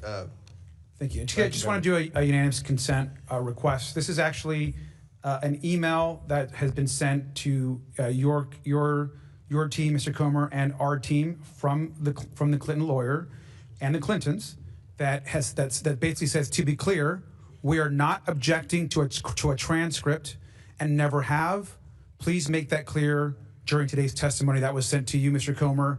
So I just want to reemphasize they are not objecting to a transcript. Thank you. And before I recognize Mr. Crane, let me reply. We just got that email, and we have spent 5 months trying to get acceptable terms that I think everyone within any sense of fairness would agree needs to occur. After we hold this vote, hopefully it'll be a bipartisan vote. They're going to have 2 weeks before this bill is on the floor. They're going to have 2 weeks before the full House votes on it. And make no mistake, to the Clintons and their lawyers, this bill will pass, and I believe it will pass with Democrat votes, even though I've heard Democrat leadership is whipping to try to get you all to vote no on this. They have had 5 months to comply with this, and to defend the indefensible and try to act like Bill Clinton's a victim here, I think is a stretch. We know who the victims are, and I think if you ask the victims, do you want to hear from Bill Clinton? I'm pretty confident I know what the answer will be, because our staff has communicated with their attorneys. Chair recognizes Mr. Crane. Thank you, Mr. Chairman. Obviously, this committee hearing is about whether or not we're going to hold the Clintons in contempt of Congress. I strongly recommend that we do, especially in pertaining to the release of the Epstein files and trying to get to the bottom of what exactly went on there and how Jeffrey Epstein was allowed to continue doing what he was doing and abusing so many people for so long. It's interesting when I look at the history of the Congress and look at the fact that Peter Navarro, former Trump trade advisor, who defied the January 6th committee subpoena, was sent to prison for 4 months. Steve Bannon, also a former Trump advisor, defied the January 6th committee subpoena. He was sent to prison for 4 months, and several others. So it's going to be really telling to see how my Democrat colleagues vote on this one. Mr. Comer, how many times, Mr. Chairman, how many times did Mr. Epstein go to the White House in your recollection, sir? According to the evidence that we've obtained, it appears he went 17 times during the Clinton presidency.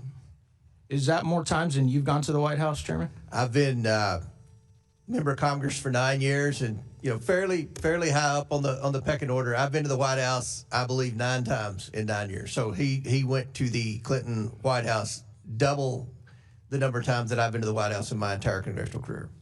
Mr. Chairman, how many times did Mr. Clinton fly on Mr. Epstein's plane? At least 26 times, according to the flight logs that were subpoenaed from the estate. Right. Point of order, Mr. Chairman. Those were 4 different trips, 4 trips, and every time they regassed the plane, they counted that as another trip. But it was Asia, Africa, and they had to refuel. So every time they stopped to refuel, they counted that as another leg of the trip. There are 4 trips, not 27. That's almost like I didn't inhale. Reclaiming my time. That's still enough trips for us to want to be able to ask the Clintons questions about their involvement with Epstein. Is that true, Mr. Chairman? Yes, sir. Right. So, like I said, I hope that my Democrat colleagues who all of a sudden have found religion, this Congress, and now they want the Epstein files, even though over the last 4 years when they had control of Washington, D.C., you didn't hear a peep about Jeffrey Epstein out of any of them. And so I think it's going to be real telling, how my Democrat colleagues who claim to be all about the victims, how they actually vote on these contempt charges for the Clinton family. And I just think it's interesting, too, that, Mr. Chairman, my understanding is you've been working for the last 4 or 5 months to get the Clintons in here. Is that correct? 5 months, yes, sir. Did they tell you that they would come in over December 24th and 25th, Christmas Eve and Christmas Day? They have implied that they would come in, yes. Okay, so that just goes to show that they're trying to dodge suggesting dates that they know none of us are in session. And I think I think that's pretty despicable. The other thing I believe that they said is that you and the ranking member could fly up to New York, but you couldn't record any of the conversations. Is that correct? That is correct. Does that sound like any congressional deposition you've ever heard of, sir? No, and it would be my word against Mr. Garcia's, and I'm pretty confident I know whose side the New York Times would take, and the Washington Post would take, and MSNBC would take. And look, an investigation, you have to have transcripts, and the media wants transcripts. Well, you have to have transcripts. We don't do the notes.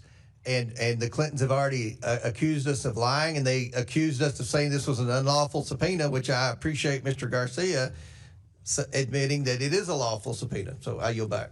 I also want to point out one thing that I think has been pretty interesting. When I flew into Washington, D.C. yesterday, my chief of staff told me that he'd been contacted by the Clinton attorneys at least 3 times to try and stop this.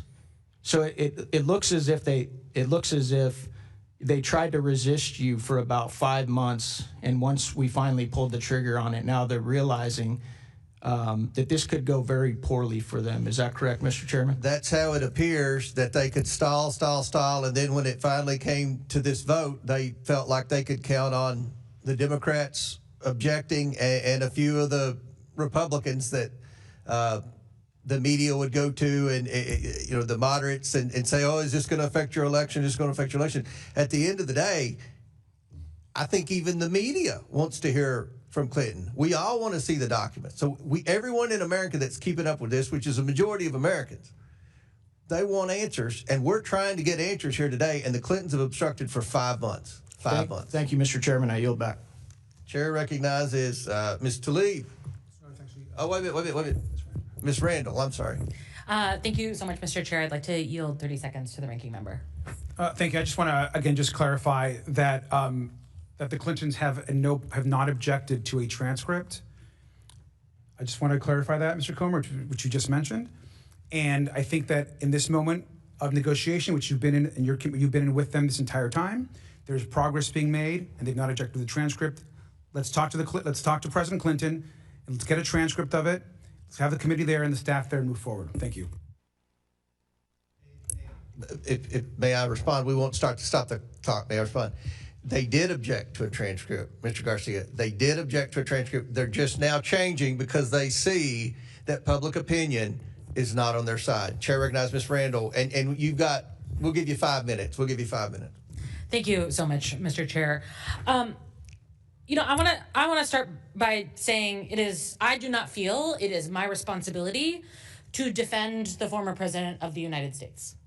As a member of Congress in a separate and co-equal branch of government from the executive branch, and as a individual person who is responsible to my constituents, it is not my job to defend the former president of the United States. Just like it is not your responsibility, Chair Comer, to carry out the political retribution of the current president of the United States.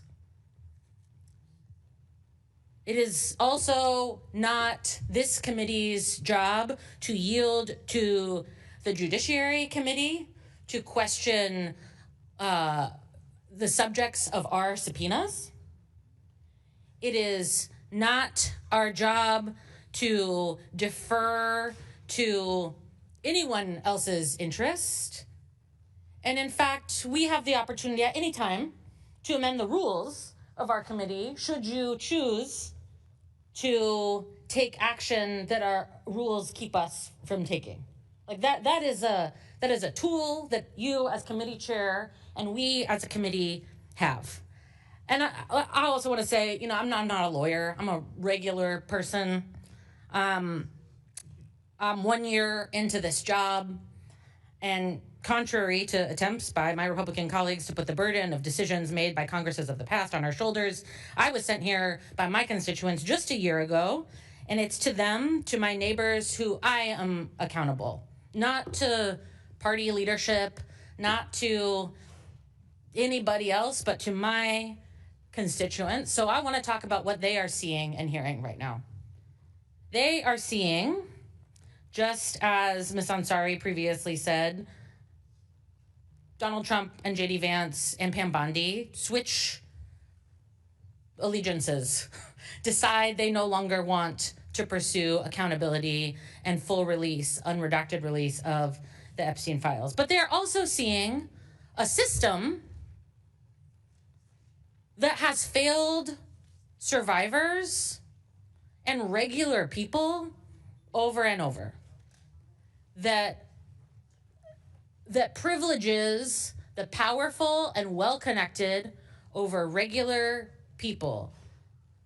You know, regular people who don't have the luxury of saying, I'm not going to come to court and I want to be free of any accountability. Regular people who see us acting and carrying out the demands of the president, former presidents, rich people, people who come to lobby us, folks who have access to power in a way that regular people don't. And I think we've all made very clear, all of us on both sides of this dais, that we want to hear from the former president of the United States about any information that he has related to Epstein's ring of trafficking and assault of women and girls. But we also, and you know, Chair Comer, you have said over and over, that it's been 5 months that you've been in negotiations with the Clintons. It has been 6 months since this committee subpoenaed the Department of Justice for full release of the files. And I'm down to hold anybody accountable.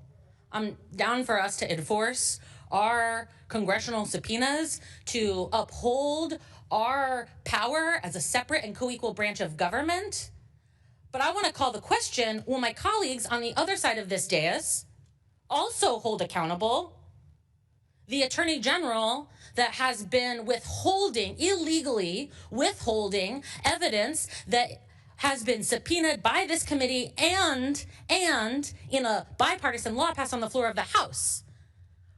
Is it just political theater? Are you just trying to point fingers and say, like, it's you, it's not us, it's them? Or are we here to do the work of holding accountable people who have committed heinous crimes against women and girls and people who might know about them? Are we doing that work, or are we just pointing fingers and trying to consolidate our own political power? That's a question I know that my constituents have, and it is one that I'm asking my colleagues on the other side of the dais. Thank you. I yield back.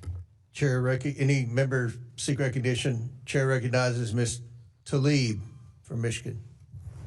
Mr. Chair, I think many of us were there with the survivors, and I'd like to bring them into the room because I think it's really important. You know, it's not just one president, but now two that have been connected to the Epstein sex trafficking. One of them even testified about walking into the house, the butler opening the door, there's administrative assistant, having no idea she was walking into a horrific scheme that was sending young girls to the powerful, to the rich, the elected officials. And one of the first pictures she said she saw was of Clinton with his arms around Epstein. She saw another one of Trump with Epstein.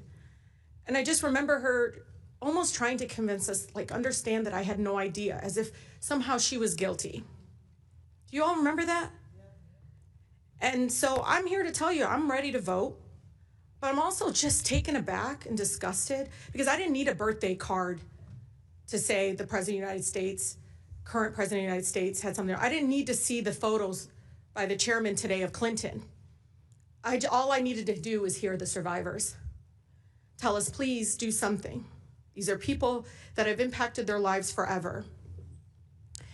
What I just don't understand, Mr. Chair, and this is with all due respect, I just don't get why Bondi cannot be held in contempt, why we're not for it. I don't care if she says that she wants to plead the fifth. So what? Do it in front of the American people. Same thing with Maxwell. She's telling the committee she's going to plead the fifth. Fine. Have her come before this committee to do it in front of the American people. The fact of the matter is, are you saying that if anybody wants to plead the fifth, they don't have to be forced to come before this committee? That doesn't make any sense. What excuse is that? That doesn't make any sense. The fact that I continue to tell you all, what is the most consistent thing survivors have asked us to do? Follow the money. How come we haven't forced JP Morgan Chase before this committee? How come we haven't allowed Bank of America to come before this committee? Mr. Chair, it is so disgusting. And this is why everybody's so distracted by this whole thing of like, oh, you know, the Clintons, Trump, and everything. But who was funding it? Literally, JP Morgan turned a blind eye to evidence of sex trafficking even after his 2008 conviction. Hear me out. After he was convicted, they still hid suspicious activity reports that should have been reported. You know, you see the fact that continuing them saying, well, in 2028, agreed to pay what? $290 million to settle a lawsuit? I don't care. You come here, and because it's the truth, y'all. You guys got to realize Epstein's not the last person. There's probably another Epstein out there right now doing sex trafficking right now. We should hold everybody in contempt that had anything to do to cover this up, including bank executives that still have their jobs. The fact of the matter is, we know what this is. You want to talk about Bill Clinton, Hillary Clinton, but talk about everybody involved. Because it does look like you're only doing this to distract everyone when we know not one, but two presidents were involved. And those young ladies shaking when they were testing pregnant because they didn't know if they could trust us. Some of them literally said, we had no idea what we were walking into. But they were connected to the rich. They were connected to the presidents. You heard them say that over and over again. But one of the things they continue to say is follow the money. Because, Mr. Chair, Bill Clinton, Donald Trump, JP Morgan, all these people, they will not be the last folks that allowed a sex trafficker to harm young women, children. And so we have to set a very good precedent that we will not sit back and say, well, Maxwell's going to plead the fifth, Bondi's going to plead the fifth. I don't care. You're a public servant. Come before this committee. Maxwell, you were directly involved. How many times did the survivors mention her? How many times? Saying that she lured them in. She was primarily involved. And Mr. Chair, you and I had conversations. And you said, give us names. They gave us names. And you know it. So why are y'all focused only on them? And let me tell you, you know where I stand. I will hold anybody in contempt that will not give us information. I don't care how many lawyers they bounce up on us. But I'll tell you, Mr. Chair, shame on us for not forcing Bondi before this committee. Shame on us for not forcing Maxwell before this committee. Shame on us for not forcing JP Morgan Chase to answer questions that many of us have of $1.5 billion in suspicious activity. Because somebody had to fund this madness, this horrific actions by these men. With that, Mr. Chair, I yield. Ms. Tlaib, if I may respond to some of that before I recognize Ms. Bobert's next. Okay. I believe with all my heart you are as sincere as anyone on this committee about wanting to get answers about the truth. And I believe your heart is pure. Maxwell is coming in front of this committee.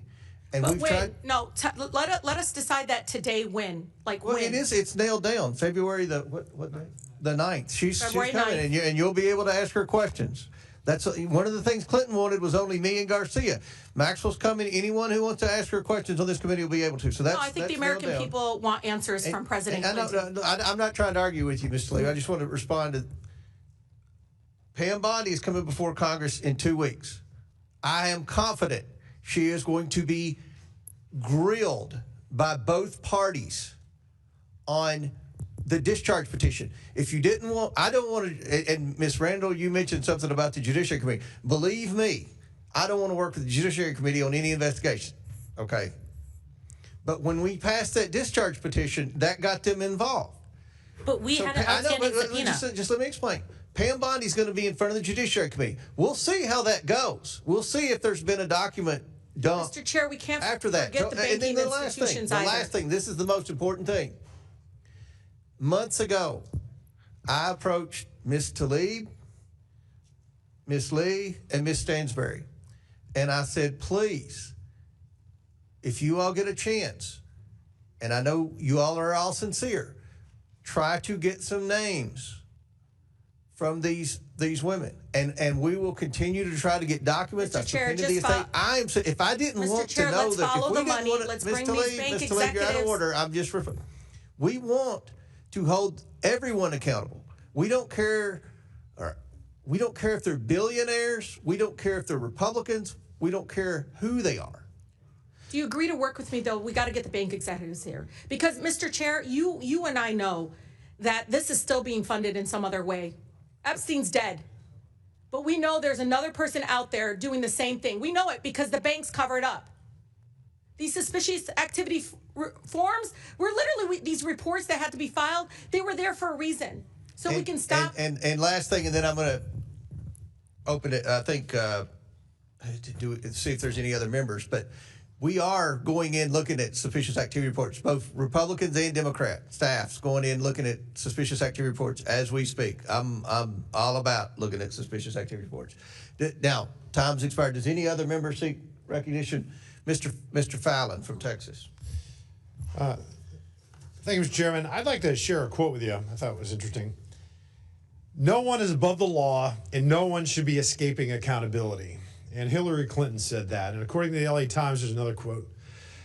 No man in this country is so high that he's above the law. I agree with both of these quotes. Al Gore said that when he was a member of this chamber, Bill Clinton's own vice president. I hope every member of this committee agrees with those quotes. So we have to ask ourselves, are we a rule of law nation or are we not? When a citizen of these United States is subpoenaed by this Congress, they should comply, plain and simple, regardless of who they are. We all get accused of things, and we should do everything we can to, because accusation is nothing but that, to prove it false if it's untrue. Jeffrey Epstein was a rapist, pedophile, sex trafficker. In street parlance, he was a scumbag, lowlife, and slimeball. And some of the things that I've read in these files, he was evil incarnate. He's also dead. I didn't even know who he was until he wasn't. So why are we here talking about a dead guy? Because he was associated with powerful people, some of which are highly likely to have participated with him in some of the worst kind of criminal activity. And if they did, they should pay. They should face justice. Whether they're rich or poor, famous or anonymous, mighty or meek. So is that what we're doing today? Are we pursuing justice and transparency? Because transparency makes an easier and shorter path to the truth.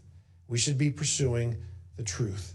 But some on this committee and in this Congress are pursuing fame and campaign fortune and exploiting this issue, not in the pursuit of justice, but in the pursuit of raising hundreds of thousands of dollars using a false premise as a battering ram. Jeffrey Epstein, and here's the false premise, that Epstein was a creature of the political right, and they're protecting him, and he was pounding around with Donald Trump and those in his orbit. And that's why the Republicans won't release the files.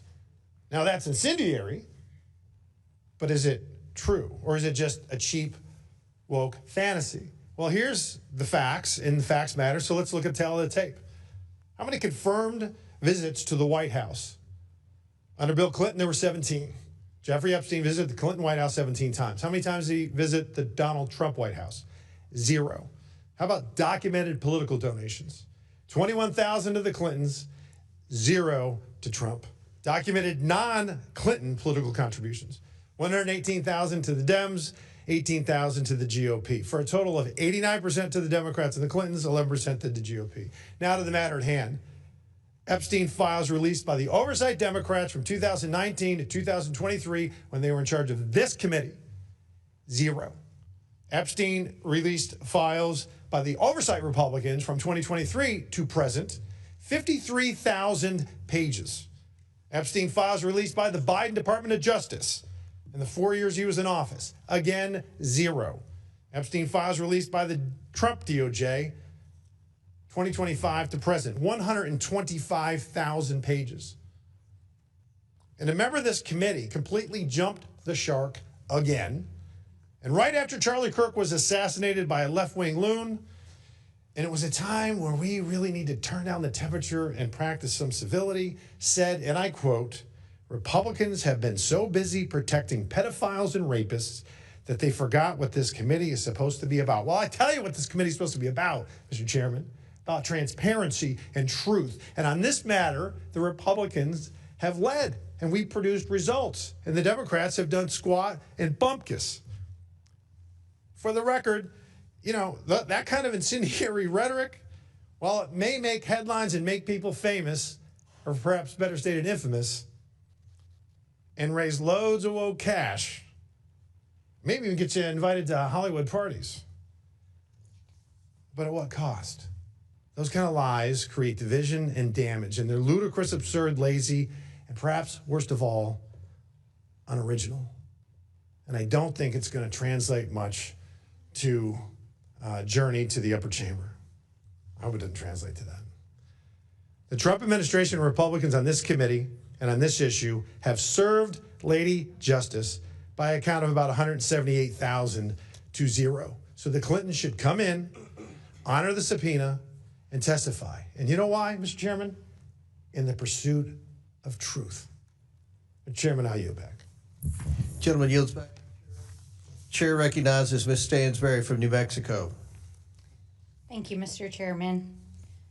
You'll have to forgive me if I do not give a slow clap to our colleague across the aisle for his Academy Award-winning appearance just now in front of the committee.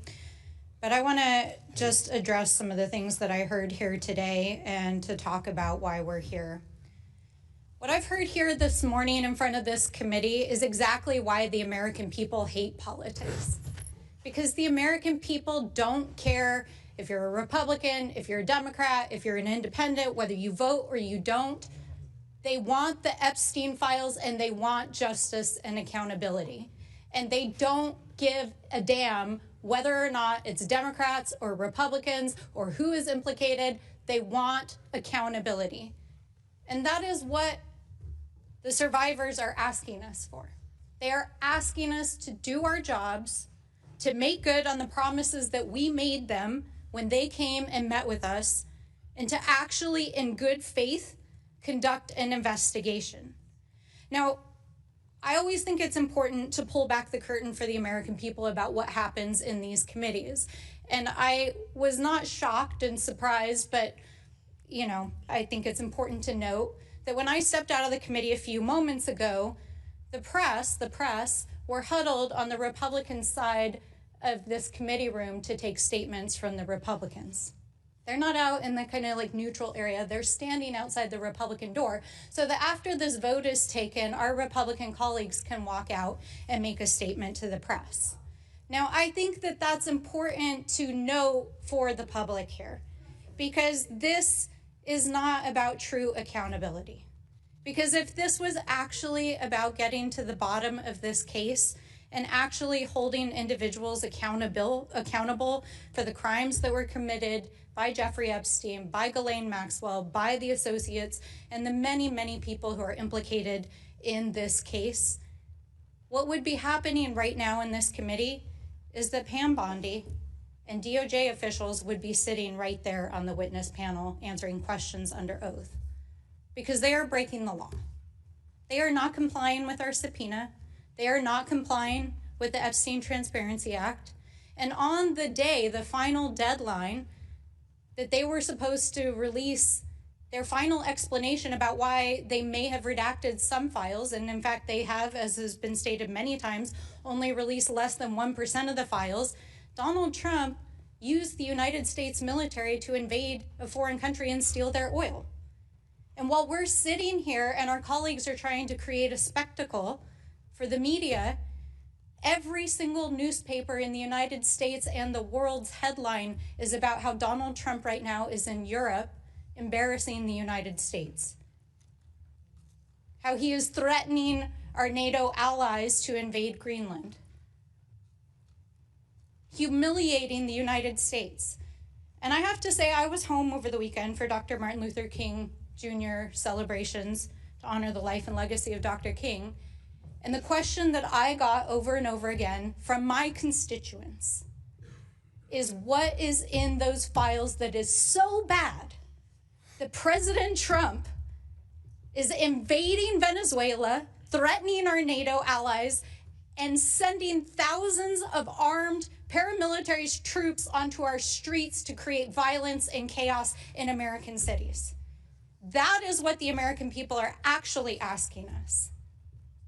And so I will be honest, Mr. Chairman, I am deeply troubled that the individuals who are the subject of today's hearing did not appear on their scheduled date. No one is above the law. But I do know, based on the correspondence, that they have been corresponding with you regularly to try to resolve this issue. But I don't believe that's what this hearing is actually about. Because if it was actually about getting justice and about getting the truth, we would have DOJ here. We would be holding Pam Bondi in contempt, and we would be hearing from the survivors themselves. And so I have to agree with my colleagues that I believe that this is part of an extended smokescreen to try to cover things up. And so I do ask my colleagues across the aisle, if you are earnest about getting to the truth and getting to justice, then bring DOJ in here and hold them accountable, because that is actually what the American people want.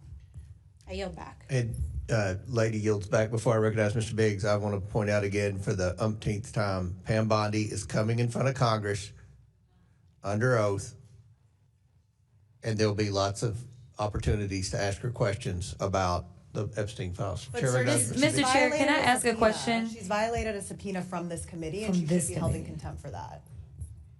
That's a fact. Here's the difference. They have been turning over documents. Now, I've said it 100 times. It's not as quick as we would like, but they're turning over documents. And I've been very clear today and in hundreds of interviews. You can't be serious we that one expect the person is document. turning over documents. What's the deadline for them? When do you expect the full document? Well, in our subpoena, there was no deadline. And then we voted for the discharge petition, and there's a deadline. The discharge petition's in judiciary. She's coming in front of judiciary.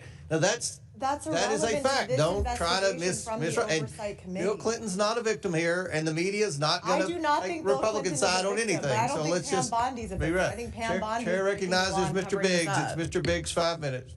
Thank you, Mr. Chairman. And I would just point out, the previous speaker was talking about peeling back so the public can see what goes on in a committee. I mean, I just came from another committee where we were talking about massive fraud around the country, and in particular in Minnesota.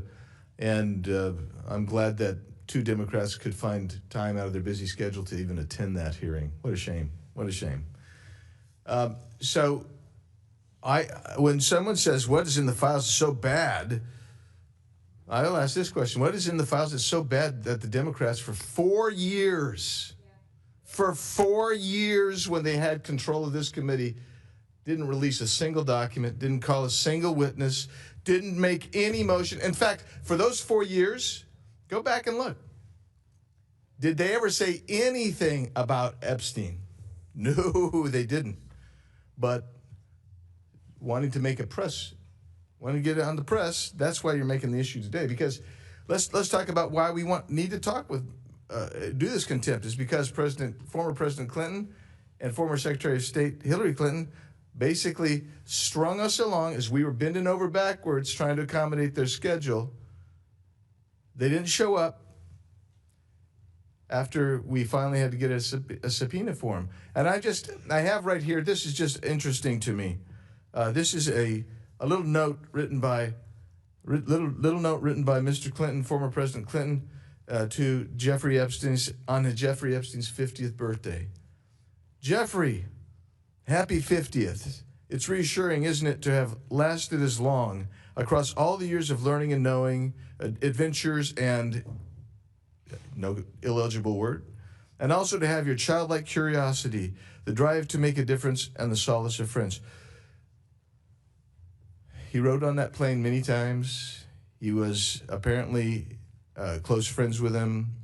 Jeffrey Epstein claims that, and I don't know if we should believe anything Epstein says for sure, but I mean, Epstein says that he helped set up and fund the Clinton Foundation, and former President Clinton in his note. I mean, this is what he wants. He doesn't want to come in and testify. He wants to do the same thing that he did in previous times. Just, okay, we're going to send a little note that ought to do it. He says something to the effect that he spent significant time in the Clinton Foundation after he left the presidency. Well, if Jeffrey Epstein set it up, then there's some reason to ask questions of both he and the former Secretary of State. They were given a subpoena. It was a lawfully issued subpoena by a standing committee. By the way, I happened to be at that subcommittee hearing. I was there when every Democrat voice voted that out. Nobody objected and said they didn't want him to be subpoenaed. But he was subpoenaed, and he didn't show up. So here we are. And with Mr. Chairman, I'll yield time to you if you need it. I appreciate it. I think that everything that needs to be pointed out, we've pointed out. So I will. Then I'll yield, sir. Okay. Chair, any other members seek recognition? Chairman. Mr. Mfume. Thank you, Mr. Chairman. I want to thank you and the ranking member, and I particularly want to underscore the ranking member's opening statement, and that was that Oversight Democrats want the truth about Jeffrey Epstein's crimes and accountability for everyone involved. He said, and I agree, we want transparency, we want the facts, and above all, we want this committee to use its oversight tools in a serious and responsible way. I would be remiss if I did not thank on behalf of all of us the efforts of Representative Rokana of this committee and Representative Massey. Thank God they stood in the way of things and took the heat to get the discharge petition up and voted on. And I want to also point out something that I think is important, and that is consistencies, Mr. Chairman. The action that the majority has been proposing today departs from this committee's established practices, including its long-time standing acceptance of written testimony and the level of accommodation this committee has traditionally required before proceeding to criminal contempt, not civil, criminal contempt. I'm glad, as the ranking member has stated, that the Clintons have agreed to testimony and to a transcript and to meet. I agree also that that meeting should not be taking place in New York.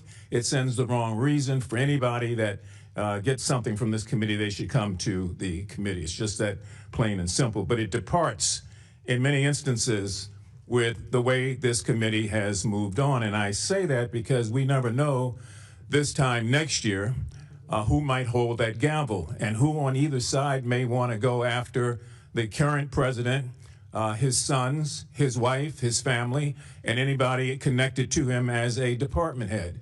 I'm just pointing out the fact that it's a slippery slope. Now, does Bill Clinton have to defend himself? Absolutely, yes. It is a bit curious, however, why we are going after Mrs. Clinton. I've not seen anything, as the gentleman from Massachusetts said earlier, that suggests that she ought to be a part of this in any way or has done something wrong or is complicit in this matter. And I would hope that there's some consideration, Mr. Chairman, to withdrawing at the very least that particular resolution. It just makes me think that this is a fishing expedition and that we want to dust her up a bit if we get her before this committee. Now, a couple of quick things. We're being asked to move forward holding a former president of the United States, again, not in civil contempt, in criminal contempt of Congress. And I'm going to tell you why it's an extraordinary step. Not that it's unprecedented, it's extraordinary, but it is unprecedented in the fact that we did not do that with Richard Nixon. We did not do that with Donald Trump. There was a subpoena, but there was never an attempt to find them in criminal contempt of the Congress or of this committee. It's an extraordinary remedy that's usually reserved for situations where a witness has clearly and willfully defied Congress after extraordinary processes have been exhausted. The majority has not demonstrated that standard so far.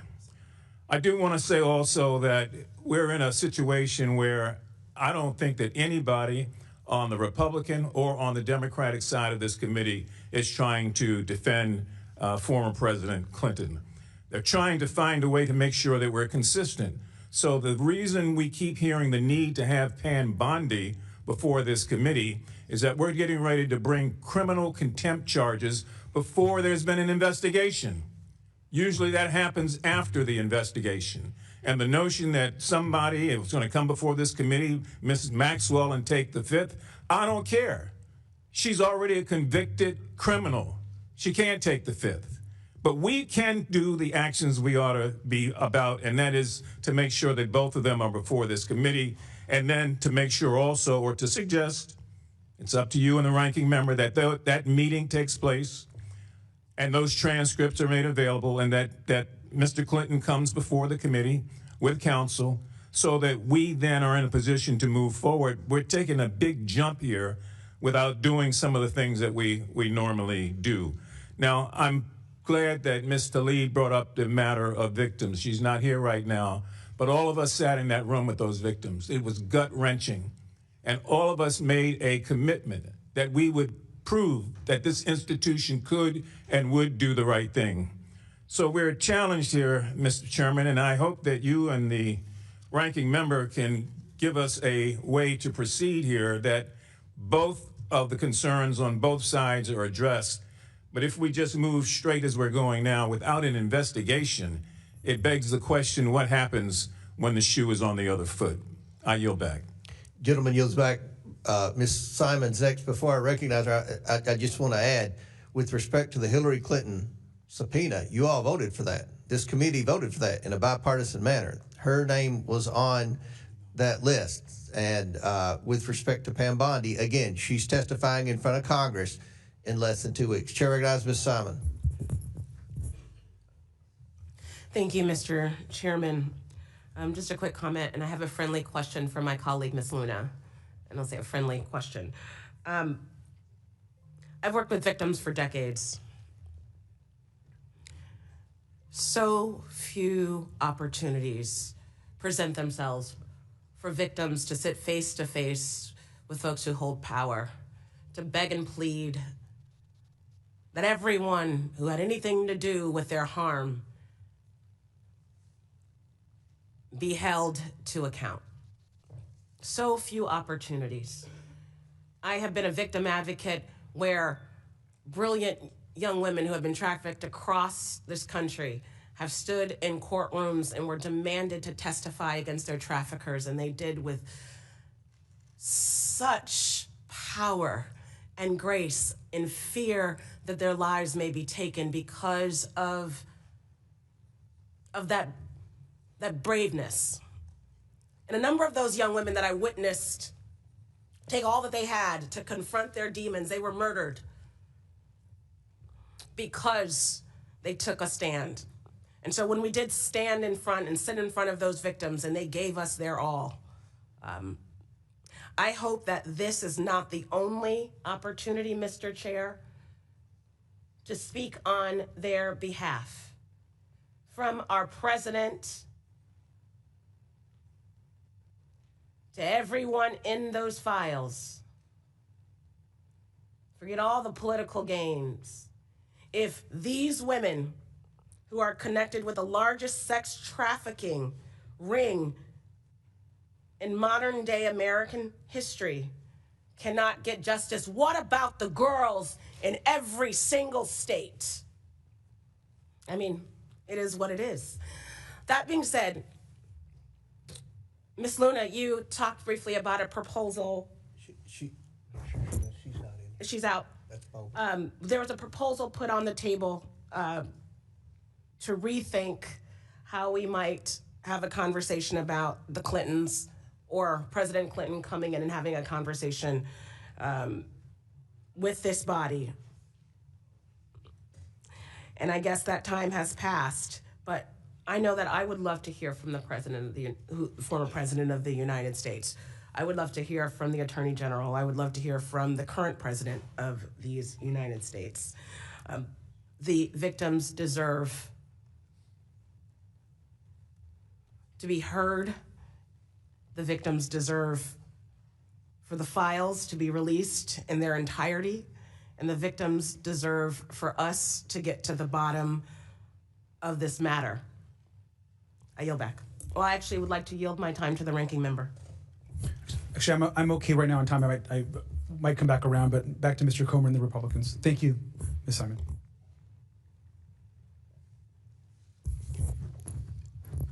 Okay. Do any other members seek recognition?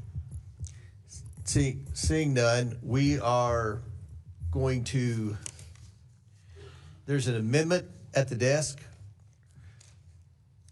Well, let's Ms. Lee, what purpose do you seek recognition? I have an amendment at the desk. Will the clerk distribute the amendment to all members? The clerk will designate the amendment. An amendment to the amendment in nature of a substitute to the William J. Clinton contempt report as offered by Ms. Lee of Pennsylvania. Without objection, the amendment is considered as read. I reserve a point of order. The gentlewoman is recognized for 5 minutes to explain her amendment. Thank you, Mr. Chair. I think that even listening to this debate throughout our hearing today, our markup today, I think it's really clear that at the heart of this effort to release the Epstein files are very real human beings who have experienced unimaginable harm. They have been repeatedly victimized by the indifference of the U.S. government and the injustice that they face. They deserve peace and healing and justice. When my motion to subpoena the Epstein files passed, this committee resolved to get that justice for those survivors. And I thank Chairman Comer for pushing this effort forward by issuing additional subpoenas for the Epstein estate and the banks. And we know that without the full files from the DOJ, that is just not enough. That's why I'm introducing this amendment, which holds Attorney General Pam Bondi in civil contempt for failing to comply with the August 5th subpoena, and I urge my colleagues to support it. And we believe that we should start with civil contempt because we are serious about this investigation. We want these files and we want to hear from them. And we must start there. The Department of Justice needs to be the priority. We can move to noncompliance by anyone else, including Ghislaine Maxwell, after we have received those files. It has been 5 months, and we're still missing over 5 million pages of documents purportedly. The Department of Justice has only released 1% of those files. They have stonewalled this committee since August, and they have failed to provide even the most basic updates. How is that not an insult both to the authority of this committee and the survivors? Without the full files, how can we know who might have legitimate knowledge or who might be culpable? We wouldn't have to speculate on the Clintons or anyone else's involvement if we had all of those files. And to be clear, I'm certainly not opposed to the President and Secretary Clinton being held accountable for violating the subpoena. But the fact that this effort to hold the Clintons in contempt was fast-tracked and is happening before any action against the Justice Department is just evidence that the Republicans on this committee are not taking this investigation seriously. It is an unequal application of law. And again, it is a bit ironic that these contempt resolutions empower the Justice Department to imprison possibly 2 people for defying the exact same subpoena that they themselves are defying. If this committee wants to be taken seriously, we would be addressing all the bad actors in this investigation, not cherry picking them for political points. The Justice Department needs to be held accountable for their non-compliance and lack of transparency. They have been selectively producing information, shielding powerful people, and obstructing any efforts for oversight. And if we don't hold them accountable, Mr. Chair, we are too. Just this past Friday, Attorney General Bondi asked a New York federal judge to deny an appointment of a special master to monitor the release of the Epstein files. They don't want a neutral third party making sure they follow the law. I think all of us should be questioning what the Justice Department is doing that they don't want the American people to see. We can't just take them at their word that they'll eventually get around to releasing the files. Quite frankly, they have put up the same, if not far less of an action as the Clintons have. What little information they've released so far has either already been made public or has been a mess of just sketchy redactions. A group of survivors sent a letter to the Justice Department's Inspector General complaining that the redactions had been, quote, selective. They pointed out that multiple times the names of alleged abusers appeared to be redacted, yet some survivors' names and identifying information were released. To be clear, the subpoena I moved to secure does not allow for redactions unless it would protect the identity of a survivor or contains child sex abuse materials. They have had plenty of time to work with this committee to protect survivors' identities. This is bigger than one case. It's about rich and powerful people being protected by each other and institutions. It's about a system that has enabled Jeffrey Epstein and Ghislaine Maxwell and whoever their co-conspirators are to buy favors and silence from our government. This effort is the one time we could get some real accountability and reclaim the power of this system. Republicans, don't drop the ball by allowing Pam Bondi and the Department of Justice to play us for fools. Mr. Chair, you are setting a precedent that non-compliance with this committee will result in immediate contempt proceedings. So I challenge you and my Republican colleagues to put your money where your mouth is and pass this amendment and holding Pam Bondi in contempt. I yield back. Gentle yields back. I'll recognize myself just for amendment. Look, I oppose this amendment, and I hope everyone on the committee opposes this. That's because Attorney General Bondi and the Department of Justice, they have released documents. Again, not at the speed or pace that any of us want, but they are complying with our subpoena. That is a fact. I oppose your amendment, Ms. Lee, because you amend the criminal to civil. And I think that most of what I'm hearing from my colleagues on the other side of the aisle is everyone wants to hear from the Clintons. They've had an opportunity for 5 months. They will have another opportunity between today's vote and the floor to come in and answer questions. Pam Bondi is coming in front of Congress in less than 2 weeks to answer questions. Your colleague, Ms. Crockett, I don't want to speak for Ms. Crockett, but I'm pretty confident Ms. Crockett's going to grill Pam Bondi, right? You agree with me? I would have won that bet. Well, we'll see. I think that's a good, she may. I hope she does. So I oppose this. Now, Chair recognizes Mr. Garcia. Thank you, Mr. Chairman. I want to just start by saying I strongly support the amendment proposed by Congresswoman Lee. The House majority keeps saying that they believe that no one is above the law. Oversight Democrats certainly believe that. But the Attorney General is violating it with impunity in support of a White House cover-up every single day.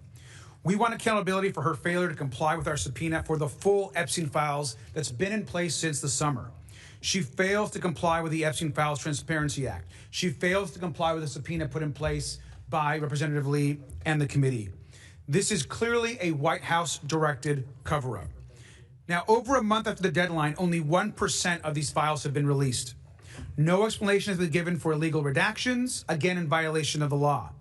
Epstein survivors have reported that their names have appeared in parts of the document that were not redacted. And every day, she continues to withhold files and conceals the truth. She continues to give Ghislaine Maxwell special treatment by moving her to a less secure prison that we all are aware, which is completely shameful.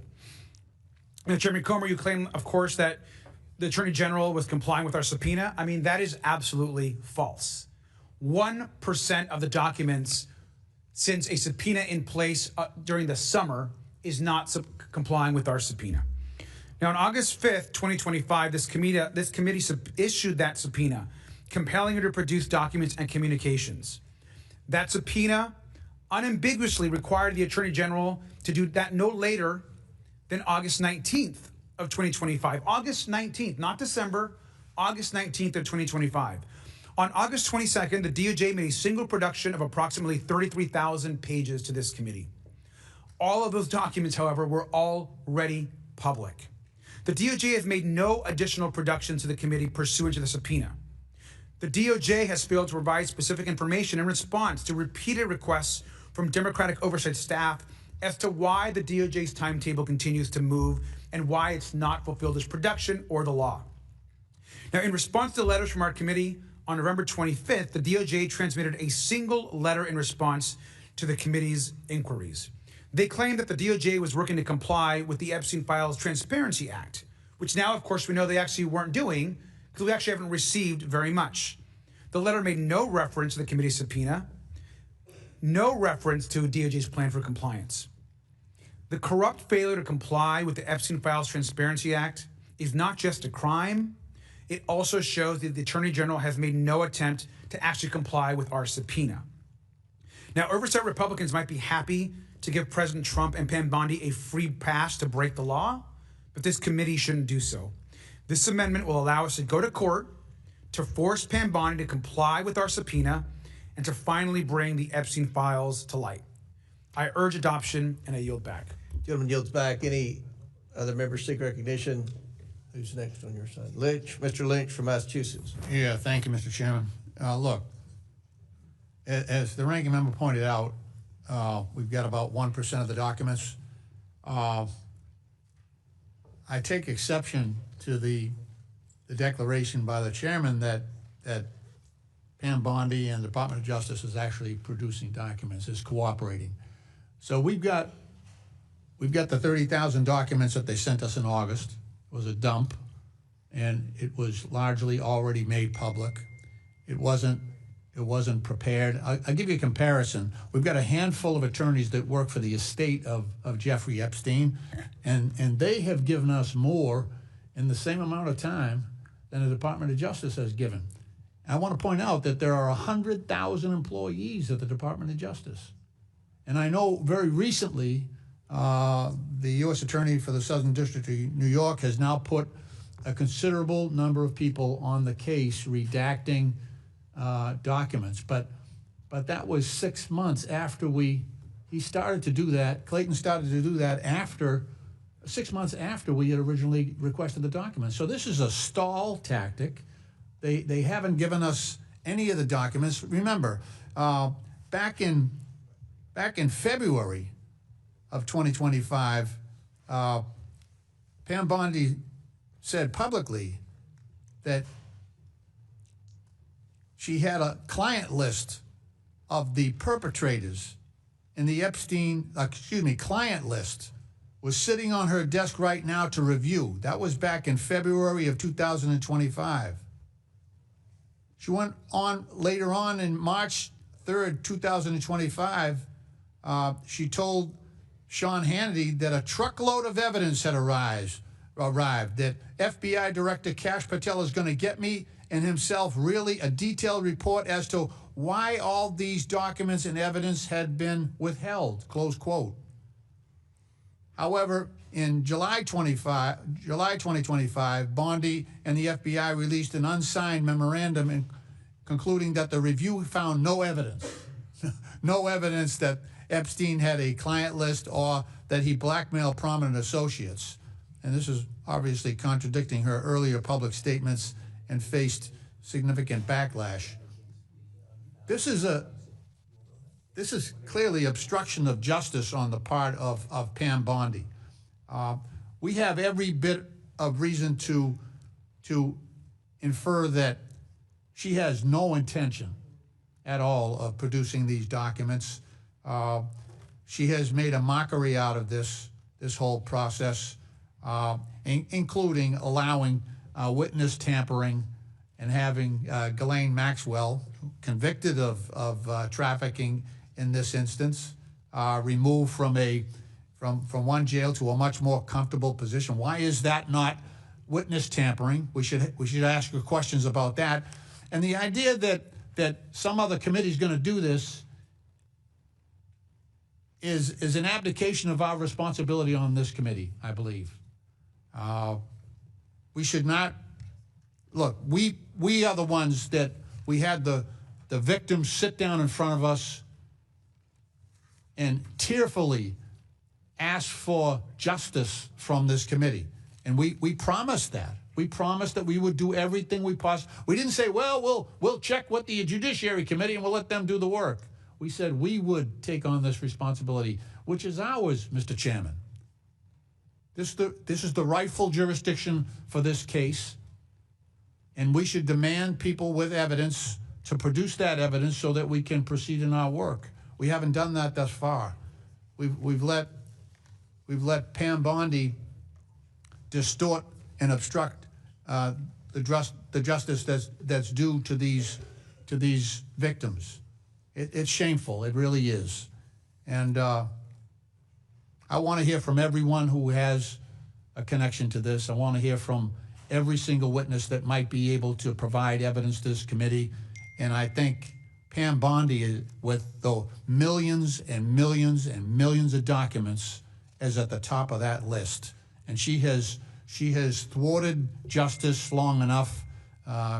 She is a lapdog to the president. She is trying to protect the president, who is all over this case, And I'm hopeful that eventually he'll be a witness before this committee at some point. With that, Mr. Chairman, I yield back. Gentleman yields back. Before I recognize Scott Perry, if I may, this committee has done everything that the victims asked that day in that hearing. They asked that we subpoena the estate. We had no idea what was in that estate documents. Could have been all Republicans. Had no idea. Could have been billionaires. Could have been donors to the Republican Party. Could have been donors to the Democrat Party. Had no idea. Without hesitation, I signed that subpoena for the estate.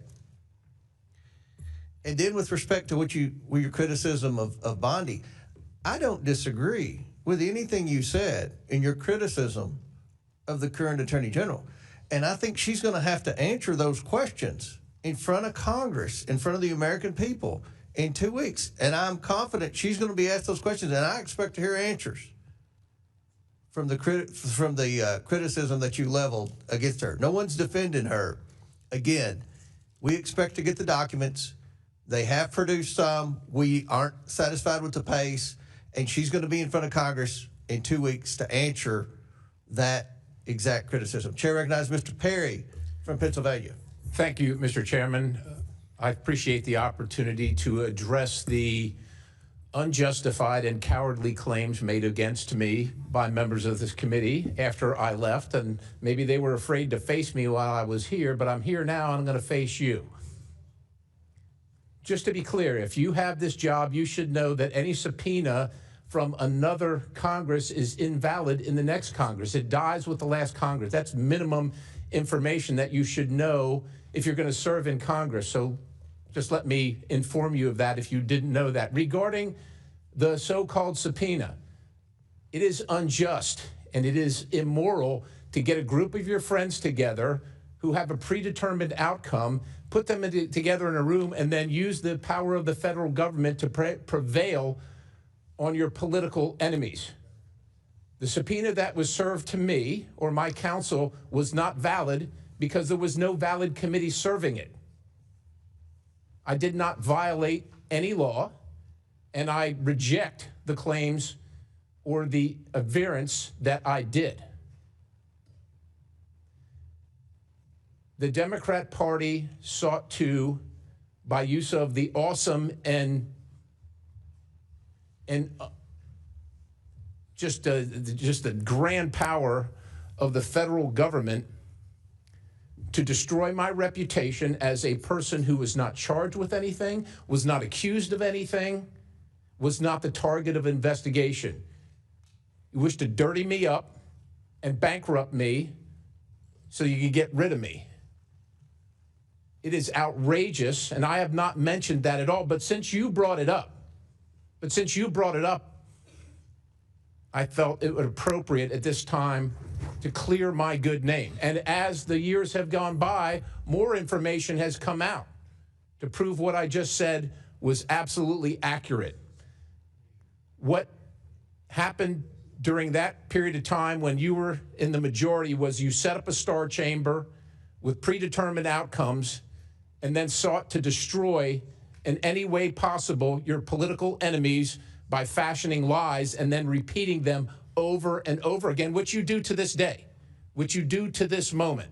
Now, when I spoke earlier, I didn't mention the subpoena. I mentioned the truth, and that's what this committee should be all about, wherever it comes from and whoever it touches. And I believe that to my soul, which is why I have been on this bandwagon long before you have ever been on it, and much more than you have ever done. Much more than you have ever done, legitimately and sincerely.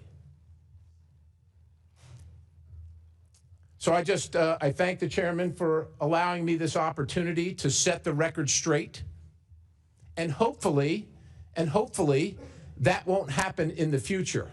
Now, regarding the Clintons, as you know, I offered the amendment, the resolution, to bring everybody in, attorneys general from both sides of the aisle. But with the Clintons in particular, because of their particular knowledge of Mr. Jeffrey Epstein and his exploits with underage women.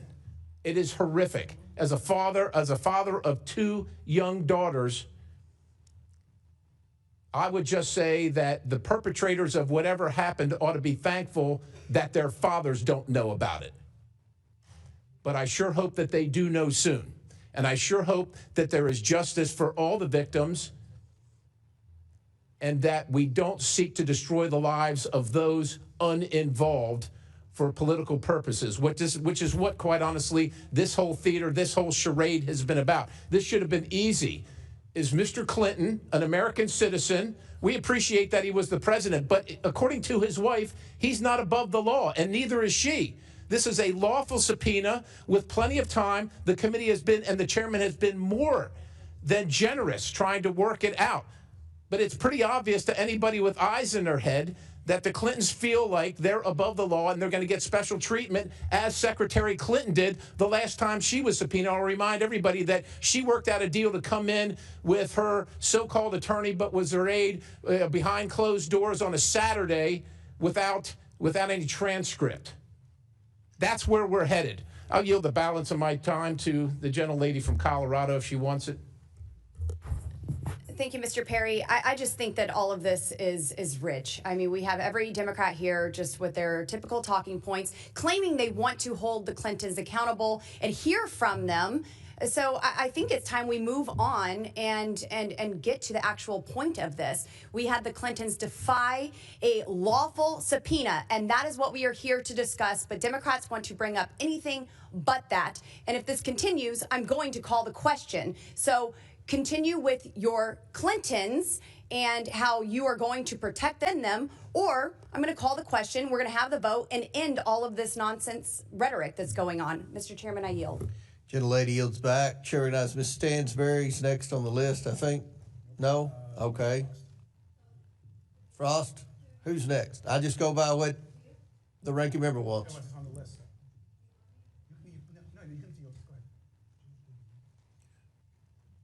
So who's next? Mr. Frost. Frost from Florida. I just want to speak in support of this amendment that has been put forth by Representative Lee. Look, at the end of the day, the United States Congress voted damn near unanimously. One member of Congress voted against releasing the Epstein files, happens to be a Republican on this committee, but damn near unanimously, we said we want the files. Months before that, in a subcommittee on this committee, we said we issued a subpoena for the files as well. They have failed to comply with the law, not just on one law that we passed, but also on a lawful subpoena that this committee put forth. And so I just want to speak in support of Representative Lee's motion here, an amendment here, because we have to go at this everywhere. We want to hear from everyone. We want to hear from former president. We want to hear from anyone who's implicated. We want to hear from anyone who has information that might help us get justice for the victims. But it is obvious that my Republican colleagues are doing anything they can to play defense for the administration. 1% of documents is unacceptable. 1% of documents is unacceptable when you've had months and months and months since June or July of last year to produce these documents when we sent a lawful subpoena to the Department of Justice. 1% of documents is unacceptable for a bill passed by the United States Congress that they are in violation of. They're breaking the law right now as we speak. And all we're asking for is accountability here for everyone. And so this amendment, I think, is very simple. I know the chairman keeps bringing up the fact that Pam Bondi is going to come to the Judiciary Committee. The Judiciary Committee is not the committee that is leading the investigation on this. We are the Oversight Committee. And so she can go over to the Judiciary Committee all she wants, like she, by the way, is supposed to, like every other attorney general has in the history of this country. Shows up before the Judiciary Committee at least once a year or once in Congress to talk about a lot of different business. But we have a very specific thing we need to talk with her about. And it is talking with her about the fact that she is breaking the law and that the administration is obviously slow rolling, putting forth the Epstein files. And I do not buy this thing that, oh, well, they're taking their time to redact it and this and that. We all know that's a load of BS. We all know that that is a talking point that perhaps the administration gave some of my colleagues that they are just repeating over and over and over again. But when you have the entire Department of Justice or a lot of people working on this, you should be able to produce documents in a much faster way. And the law was clear. And by the way, it's the law that we all voted on. So if you thought that the timetable was unfair, you should have voted no. But you voted yes. We all voted yes, except one. And so I think this is a very sensible amendment that everyone should vote yes on. Because it is important that we have accountability across the board, no matter who you are.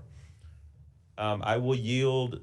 You want my time, ranking member? I'll yield the balance of my time to the ranking member. Thank you. Thank you again, Mr. Frost. Just to conclude, we obviously have and support Representative Lee's amendment. We think it's important. It's important to get Pam Bondi to actually produce the files. And it's certainly important to move this debate forward. And so I just, again, want to reiterate and reinforce our support as we wrap up this debate on this amendment. And so thank you, Mr. Coomer. Thank you. We have one more speaking request on our side. That's Mr. Biggs from Arizona. Thank you, Mr. Chairman. And turns out, apparently, I was mentioned as well. When I was conducting that hearing that on Minnesota fraud and other fraud that the Democrats were so interested in that only 2 of them bothered to show up. That's interesting. Well, so let's talk about the illicit subpoenas, because I think some of my colleagues may not remember this, but the resolution that we all passed, that passed out of here to install the J6 committee, gave to then Minority Leader Kevin McCarthy specific authority to name the members from the Republican side that would sit on the J6 committee. So he named them. But Speaker Pelosi didn't like those guys. So she said, no, they can't be on the committee. So she booted them and replaced them with people that she felt would be more amenable to accomplish the desired political outcome that she wanted the J6 committee to have. And that was, so she put 2 individuals, you will remember Liz Cheney and Adam Kinzinger on there, having removed, and no other Republicans were on there. And so not only did she violate the resolution, but the resolution all called for a certain number to be on there, and there were not that number. So the committee itself was illicit. It was not a standing committee like this is, where you have jurisdictional authorities. That committee, by that point, was no longer a committee. It was an effort to railroad people, including myself. And things have been said about me repeatedly that have been debunked. Everything's been debunked that was said about me. But here we have it today, and Mr. Perry was right. This was designed to go after certain specific people. I'm still not quite sure why I was one, but I was one. And bringing it up today is actually kind of an abhorrent tactic, because it was an illicit committee, didn't have authority to issue an illicit subpoena, whereas this committee issued a legitimate subpoena. Not only did it provide the subpoena, but it actually worked for months trying to get the Clintons and accommodate their schedule, including continuing this at least once so the Clintons would find it more convenient to come and respond to the deposition.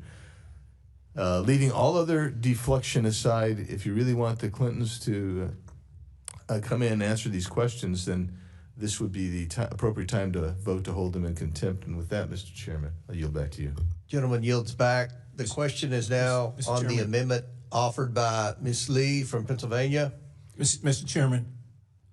Okay. If I might, go ahead.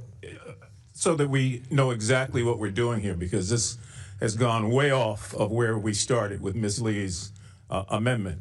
So that members of the committee know, this resolves itself that the Committee on Oversight and Government Reform shall initiate judicial proceedings in any federal court of competent jurisdiction on behalf of the Committee on Oversight and Government Reform to seek declaratory judgments affirming the duty of Patricia or Pamela J. Bondi, Attorney General of the United States, to comply with the subpoena duly issued to her by the chairman of the Committee on Oversight and Government Reform as a part of investigating and the investigation into federal government's enforcement of sex trafficking law, generally and specifically its handling of the investigation and prosecution of Jeffrey Epstein and Ghislaine Maxwell.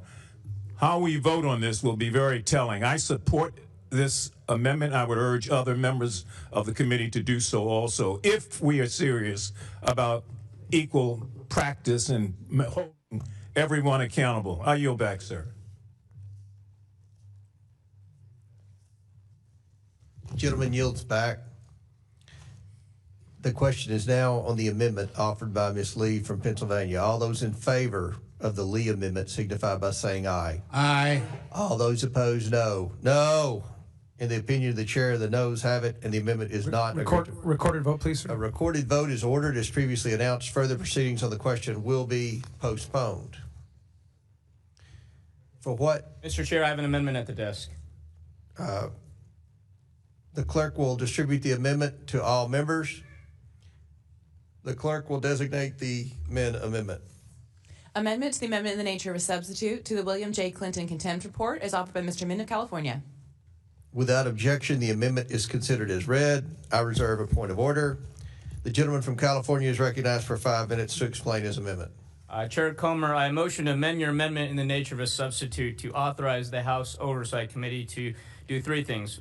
First, pursue federal court action to enforce a subpoena against former President Bill Clinton related to the sex trafficking investigation. Two, require the committee to report back any resulting litigation.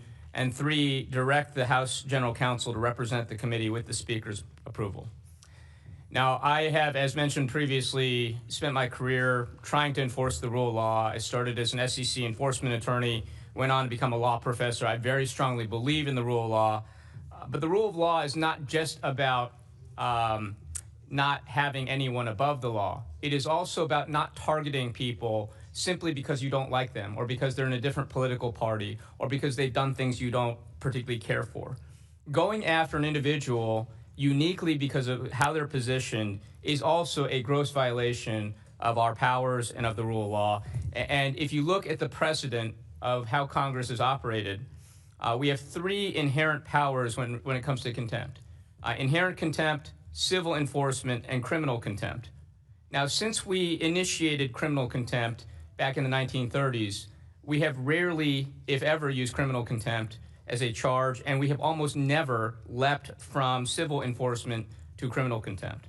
The decision here to go from civil enforcement and to ignore that step, jumping to criminal contempt, is, in my view, a gross imposition, a gross abuse of power on our part. It is also counterproductive because if we launch criminal contempt proceedings, I think my colleague Mr. Biggs pointed out that we want the Clintons to testify.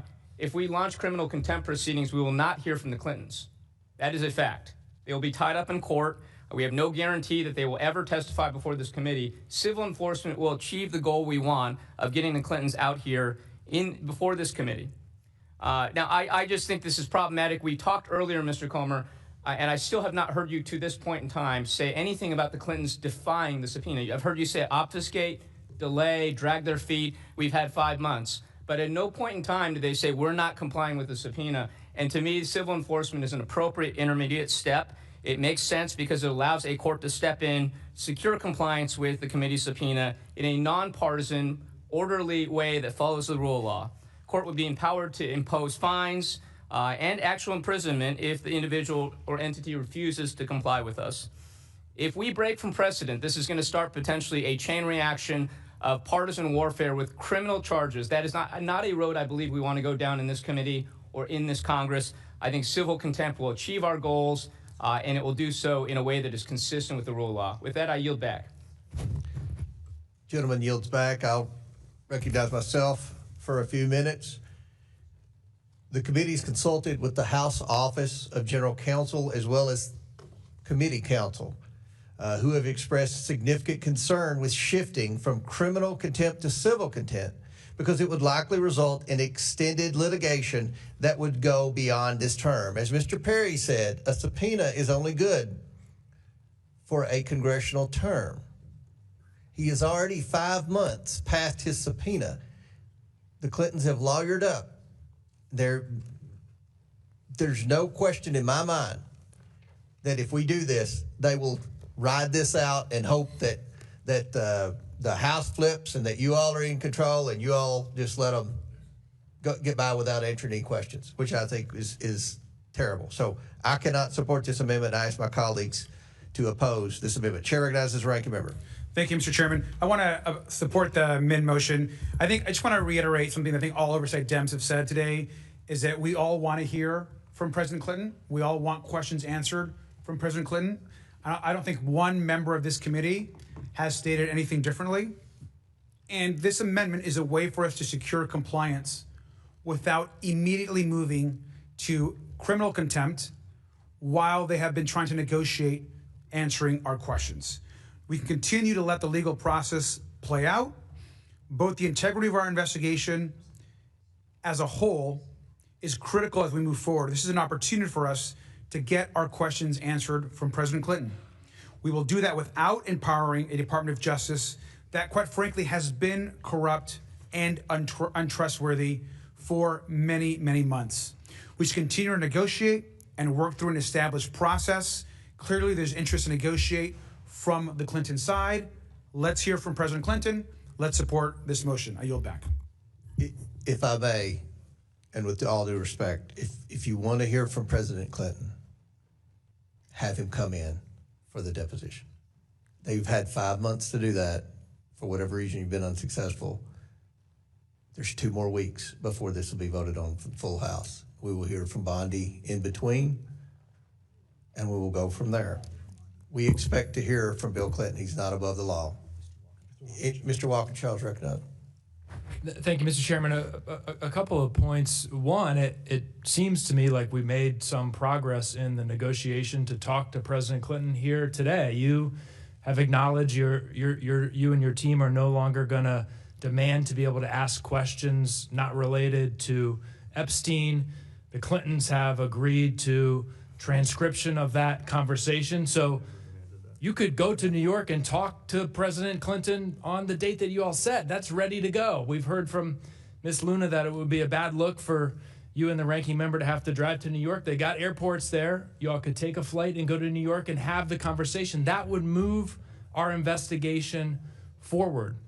I'm supporting Mr. Men's amendment in the nature of a substitute, and you know, I'll share. I was a staff member for a member of this committee for more than a decade throughout the Obama administration, multiple chairmen of the committee, and time after time after time, Republicans who chaired the committee, Democrats who chaired the committee, negotiated with members of the administration or private individuals who they wanted to have come before the committee, negotiated the terms. Not once did I see this kind of leap to criminal contempt. It is not consistent with the way that this committee has operated. It is not necessary.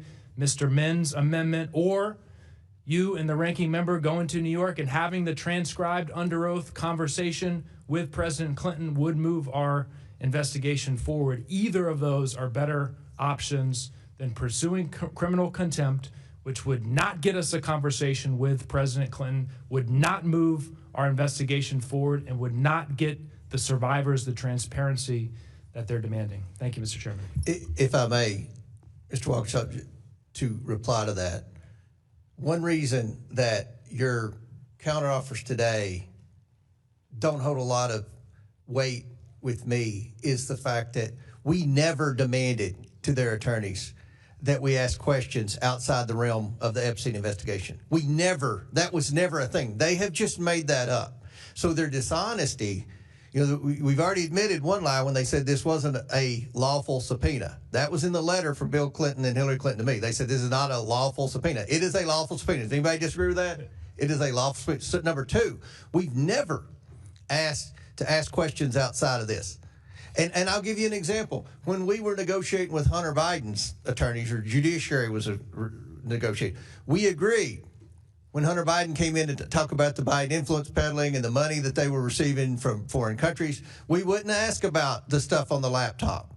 We wouldn't ask about the stuff in the suspicious activity reports about human trafficking and other things with Hunter Biden. We only asked about the influence peddling, which was what the investigation was.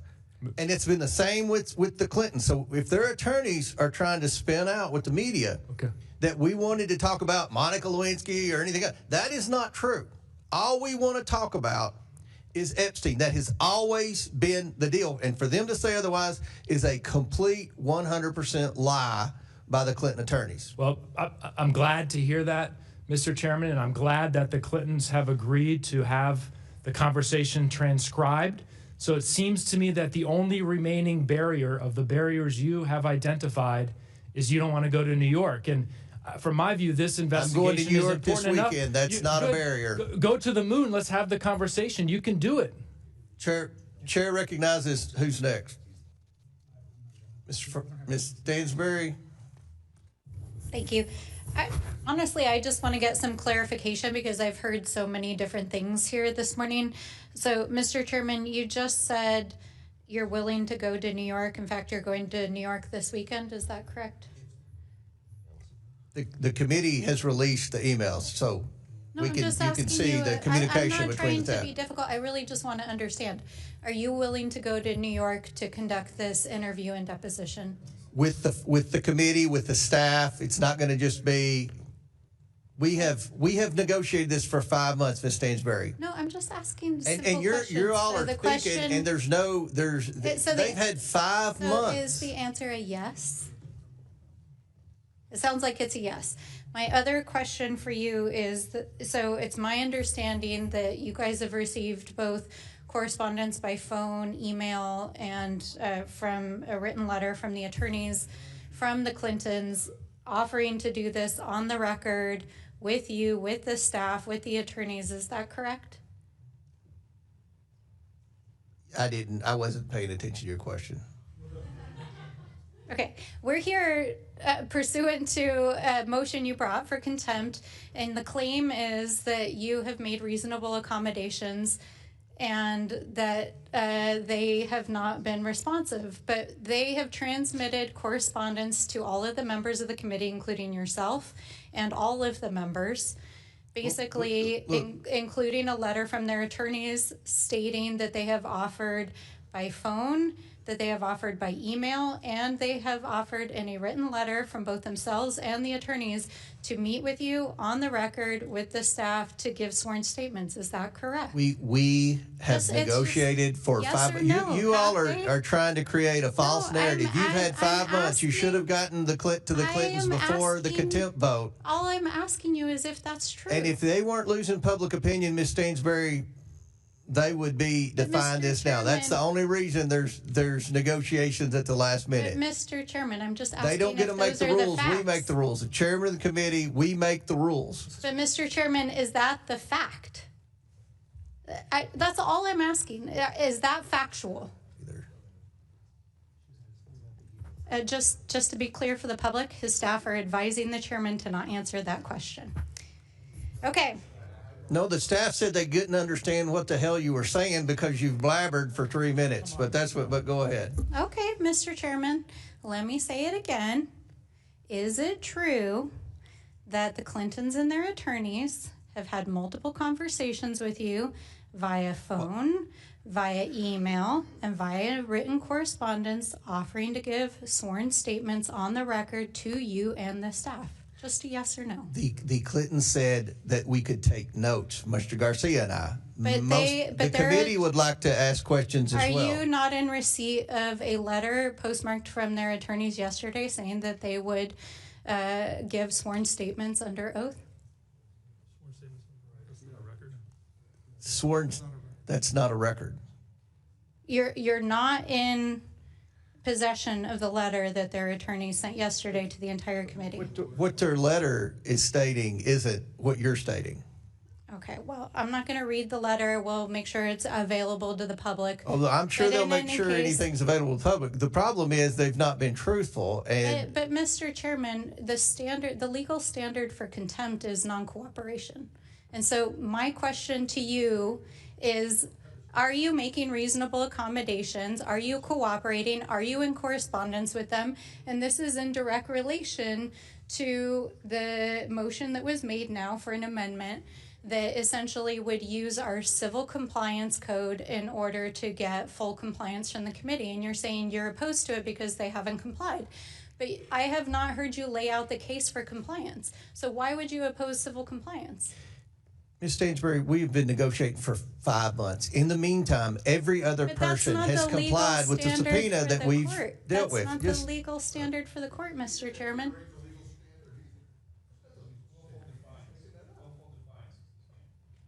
Okay.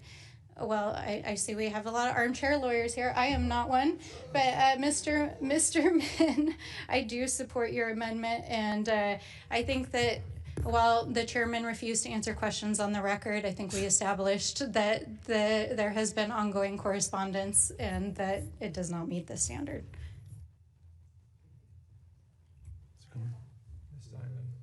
Ms. Simons recognized.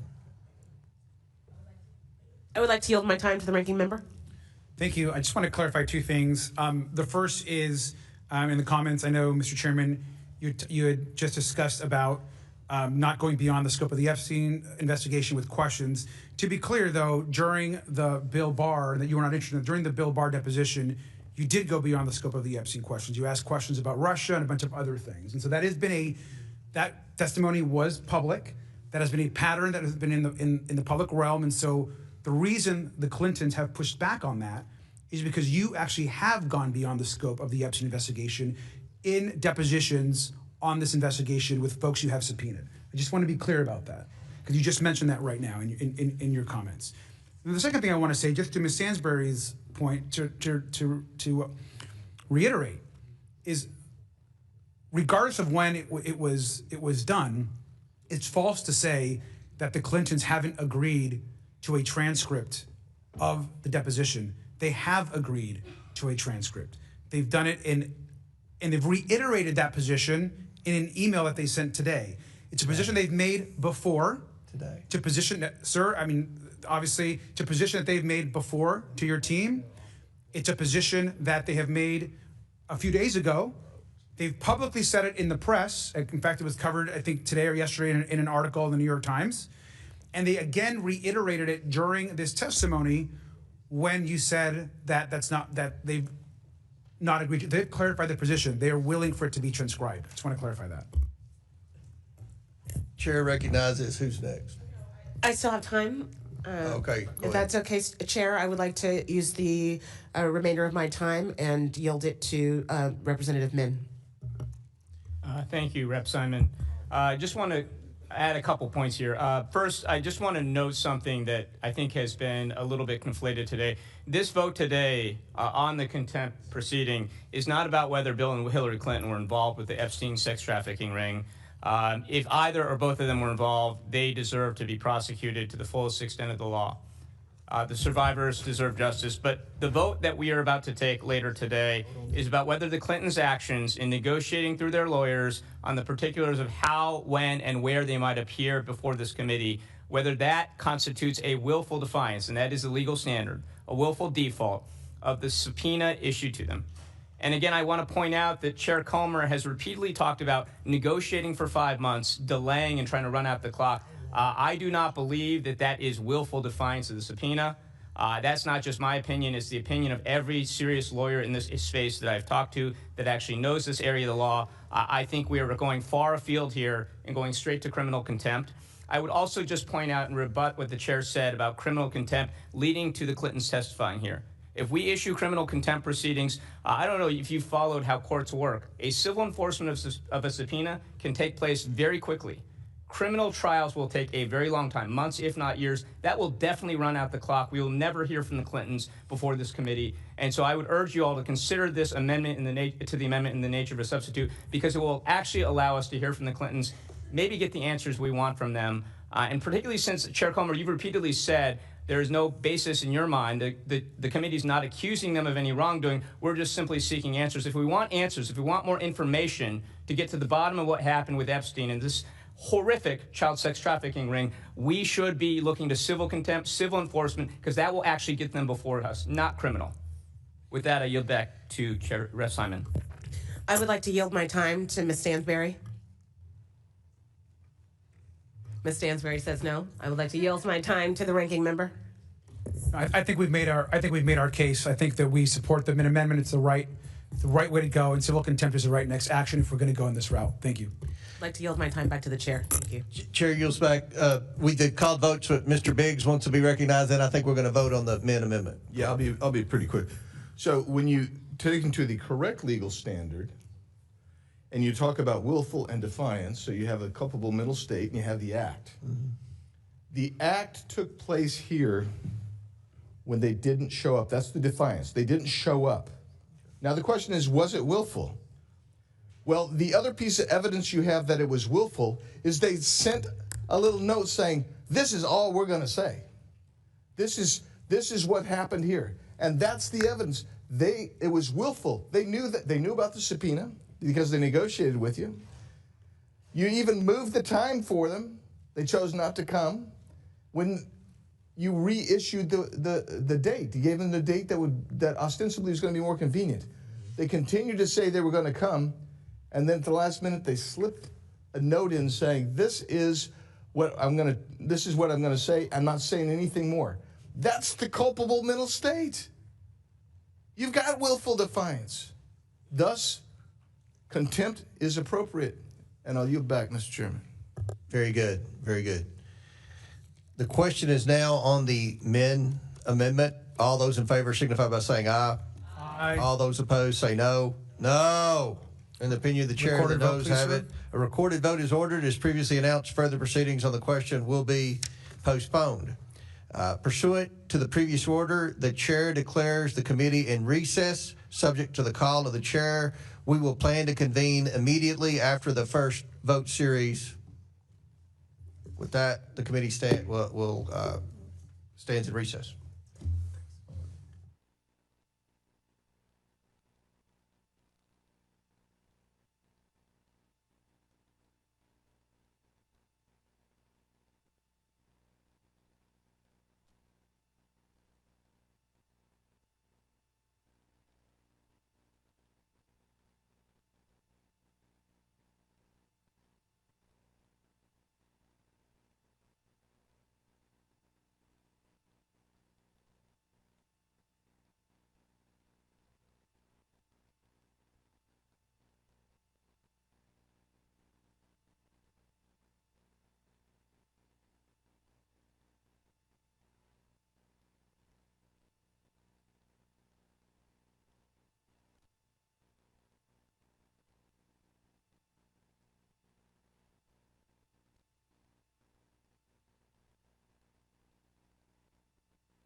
Now we're good. Okay. The committee will come back to order. Now, pursuant to notice, I call up a report containing a resolution recommending that the House of Representatives find Secretary of State Hillary R. Clinton in contempt of Congress for refusal. We have to finish, Bill.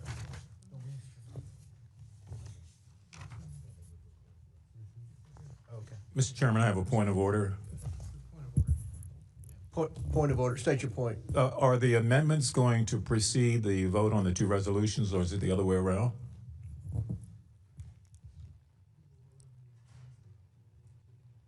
We'll vote on the amendments. We're going to roll everything to the end of the committee so we can have everybody back in here to vote on. Good. Thank you. All right. So I just read that. All right. As I was saying, pursuant to notice, I call up a report containing a resolution recommending that the House of Representatives find Secretary of State Hillary R. Clinton in contempt of Congress for refusal to comply with a duly issued subpoena issued by this committee. The clerk will report the report, which has been distributed in advance. A report containing a House resolution recommending that the House of Representatives find former Secretary of State Hillary R. Clinton in contempt of Congress for refusal to comply with a duly issued subpoena issued by the Committee on Oversight and Government Reform. I ask unanimous consent that the report be considered as read and open for amendment at any point without objection. So ordered. The chair recognizes himself to offer an amendment in the nature of a substitute. The clerk will please report the amendment. An amendment in the nature of a substitute offered to the contempt report as offered by Mr. Comer of Kentucky. Without objection, the amendment is considered as read, and the substitute will be considered as original text for the purposes of further amendment. I now recognize myself for 5 minutes for a statement on the report. As with President Clinton, the committee believes that Secretary Clinton possesses information that is relevant to this committee's investigation. Specifically, Secretary Clinton's testimony may shed light on the activities of Jeffrey Epstein and Ghislaine Maxwell and their efforts to establish relationships and curry favor with influential people. As former Secretary of State, Clinton may also have information regarding the federal government's efforts to combat international sex trafficking. Secretary Clinton's refusal to discuss that information in person and on the record directly obstructs the committee's investigation. The committee must enforce these bipartisan subpoenas through bipartisan support of this contempt of Congress resolution. I urge all my colleagues to support this contempt report, and I now yield to Ranking Member Garcia for his opening statement. Thank you, Mr. Comer. I just want to again just repeat that once again, Oversight Democrats have been clear that we want to hear from anyone with knowledge of Jeffrey Epstein's crimes. We made that clear earlier. We'll continue to make that clear. One thing that's important to note is that on numerous occasions, Secretary Clinton has made statements both in the public and to this committee that she has no knowledge of Jeffrey Epstein or his activities. And I just want to put that into the record. It's not clear to me, as it's not clear to many others, as to why Secretary Clinton has been a target of this investigation.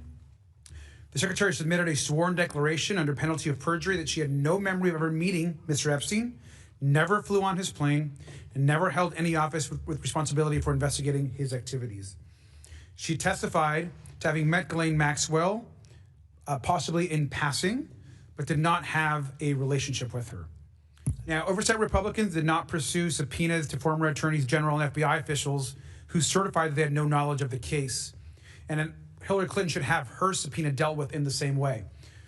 Again, I think having and asking questions of Secretary Clinton is appropriate to this committee. It's also appropriate that we deal with her case in the way we have dealt with others that have been able to answer in writing or have been dismissed by the majority. At least up to this point, the evidence that we've collected by our committee support Secretary Clinton's assertions.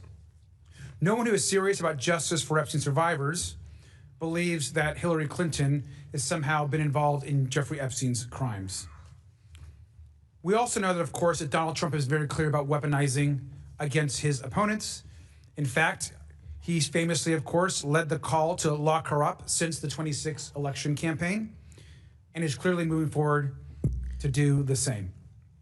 A contempt resolution against Hillary Clinton would expose a weaponization in this Epstein investigation. If we have additional questions for Secretary Clinton, we should ask those, we should work with her and her team, and we should get her to answer those in front of the committee. But again, this is an attempt to politicize and attack Donald Trump's political enemies. We need to ensure that we hear from folks that are critical of this investigation, and at the center of that are folks like Pam Bondi, who will not be appearing in front of this committee, to be clear, but the Judiciary Committee, and Ghislaine Maxwell, which it's finally we're about to actually hopefully get some answers from her. And with that, Mr. Chairman, I yield back. Chair recognizes Mr. Bell from Missouri. Thank you, Mr. Chair. I found it interesting that you acknowledge that Pam Bondi is not moving at a speed or pace to your liking.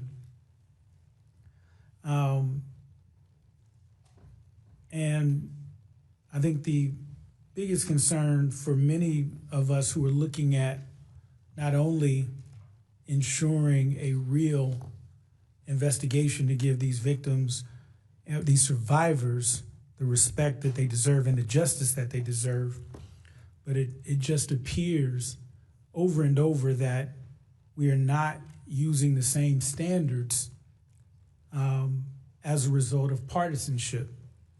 Again, having conducted and these types of investigations as a district attorney, you don't skip steps.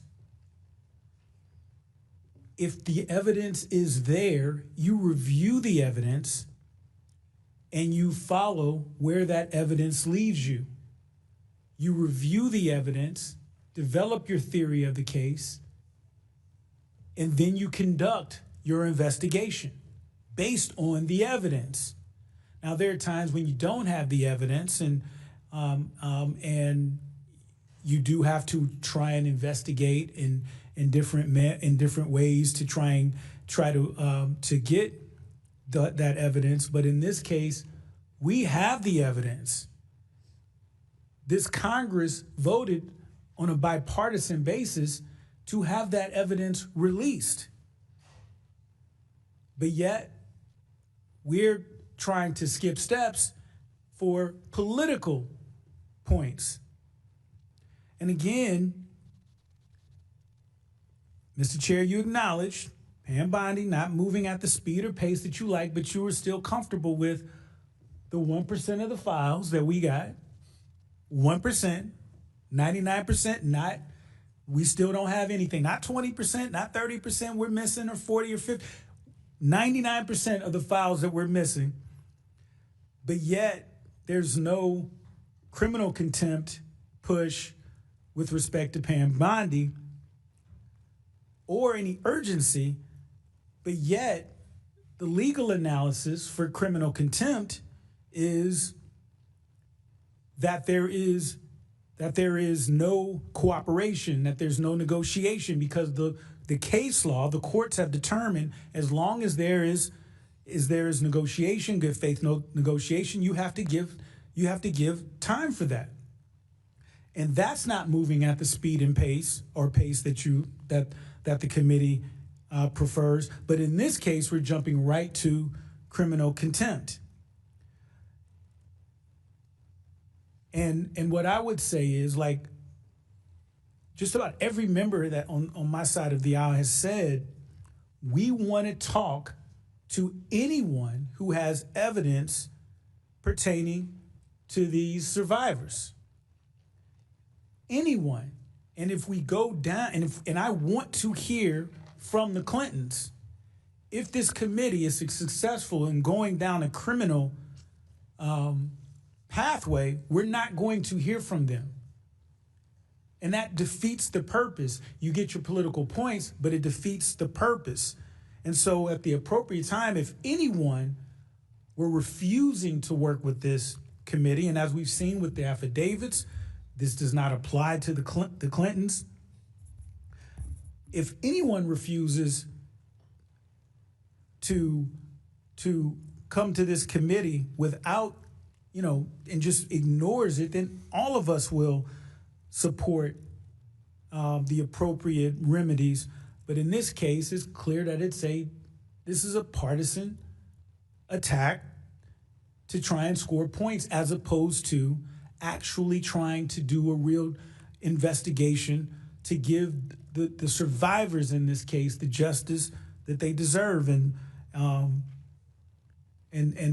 this committee, this Congress, should be above that. I yield my time to the ranking member if he so chooses. I'm okay, thank you, Mr. Church. I'll recognize myself for a few seconds. Our report lays out that Hillary Clinton had both a personal relationship with Maxwell as well as a financial relationship with Epstein. She's had 5 months as well to come before this committee. We voted in a bipartisan manner to issue her a very lawful subpoena, and she's chosen not to comply with that subpoena. So, And Pam does any Bondi? other members seek recognition? Mr. Lynch? Yeah, thank you, Mr. Chairman. Okay, so we're not seeking information from Secretary Clinton because of her own, look, there's nothing in any of the documents that we've received from either the estate or from the Department of Justice. There's no indication from talking to the witnesses or the witnesses' attorneys that Mrs. Clinton had anything to do with this. And yet, we're trying to issue a criminal contempt charge because of her reluctance to appear. None of those documents, there's no indication that she has anything to do with this. I'm not surprised that she's reluctant to appear. She had nothing to do with this. And if we're seeking the other count, the other basis for our inquiry from the charge and from the resolution is that as in her official capacity as Secretary of State, she may have information regarding sex trafficking in general. But that is not unique to Mrs. Clinton. We could summon the Special Undersecretary for Sex Trafficking at the State Department if we really wanted to find out information of that nature. Or we could summon any other Secretary of State who has served since 2008, I think, when some of this was first uncovered in depth, but it had nothing to do with the Secretary of State. Then it was between Mar-a-Lago and Jeffrey Epstein. It went from young girls being trafficked from Mar-a-Lago to Jeffrey Epstein's estate. And there's no nexus there between Donald Trump's club and the young girls that were trafficked to Jeffrey Epstein. There's no nexus there where the Secretary of State might intervene. So, with all due respect, I think her name was put in there because of the animosity with which the president regards her. And this goes back to, a political race between those two candidates and has nothing to do with the information that Secretary Clinton might be able to offer. I want to hear from everyone who has information on this. However, we don't have a shred of evidence that Mrs. Clinton has meaningful information to assist this committee. But I know where there is evidence. I know Pam Bondi has had millions and millions and millions of documents that she has refused to surrender to this committee for the past 5 months, 6 months. I know where there's also other evidence. Sitting in a luxury prison, Ghislaine Maxwell, who should be before this committee, should never have been taken out of that original prison by President Trump's personal attorney, and by doing so made her less likely to be willing to offer testimony and evidence to this committee. That is witness tampering. When you take someone who's been convicted of a crime, remove them from uncomfortable settings, put them in a nice place, Just keep your mouth shut, honey. That's all. That's what's going on there. We know that. All of a sudden, she gets a sweetheart deal. They're bringing in pets for her. They're giving her the royal treatment now. As long as you keep your mouth shut, honey. That's what they're saying to her. Just keep your mouth shut and don't mention the president. That's the scam that's going on here. That's witness tampering, plain and simple. And yet you have someone who served this country, Secretary of State, elected U.S. Senator, has nothing to do with this, but because it gratifies the president that you dust her up and ruin her reputation. This is beneath what we should be doing. We should strike the motion to summon her before this committee. We should drop this effort to hold her in criminal contempt. I yield back. And with all due respect, if you didn't want to subpoena Hillary Clinton, the Democrats on the subcommittee should not have voted to subpoena Hillary Clinton. Mr. Comer, can I clarify that? Go ahead. Thank you. Mr. Chairman, I just want to be clear that we have the video.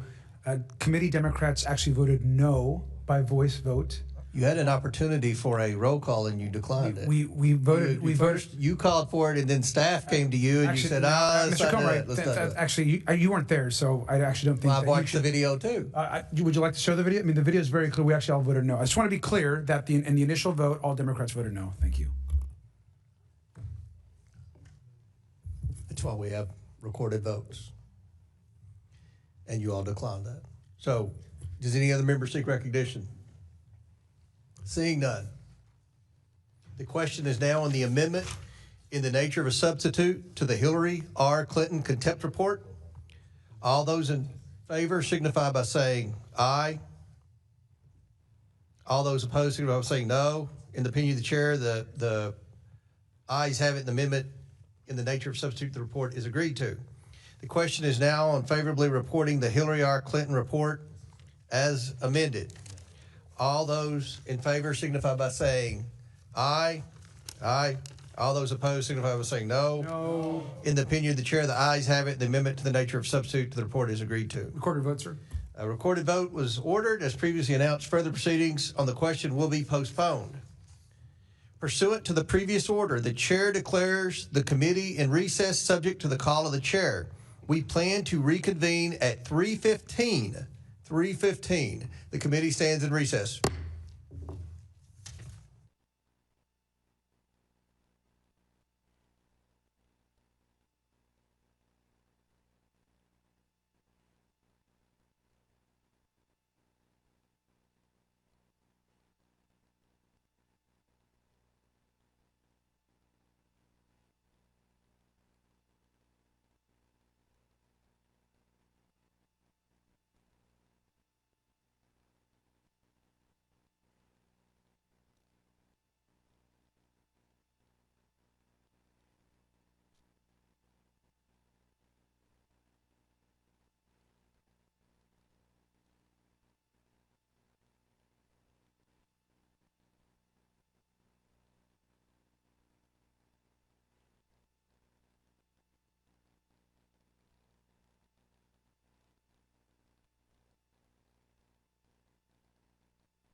He's right there. Okay. You ready? Ready? The committee will resume consideration of the amendment in the nature of a substitute of the William J. Clinton contempt report. The question is now on the previously postponed amendment to the amendment in the nature of a substitute offered by Ms. Lee from Pennsylvania. Members will record their votes using the electronic voting system. The clerk will now open the vote on the amendment to the amendment of the report.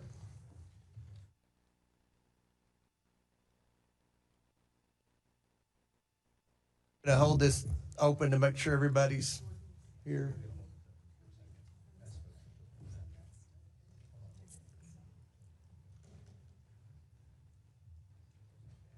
Glenn hadn't voted.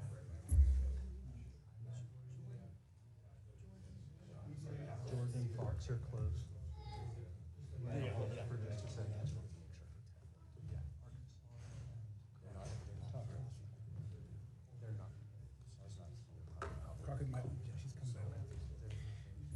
We're having a little technical difficulty here.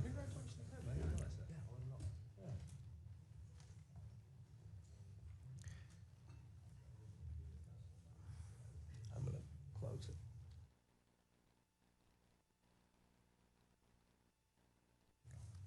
Dr. Fox.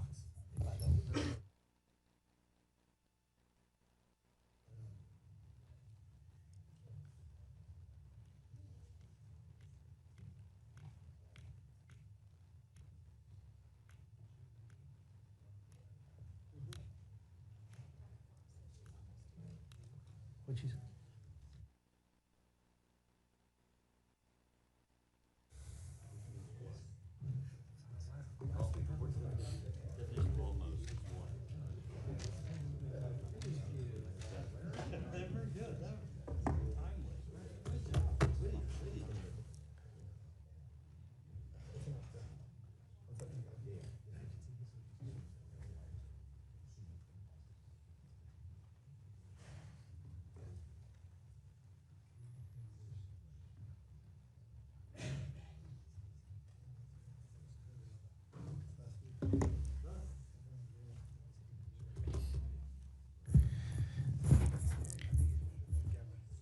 Here, has every member's record? I say, Dr. Fox, has every member been recorded who wishes to be recorded?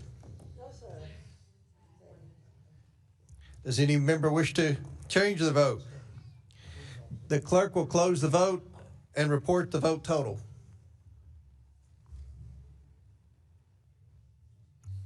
Mr. Chairman, on this vote, the ayes are 19, the nays are 24.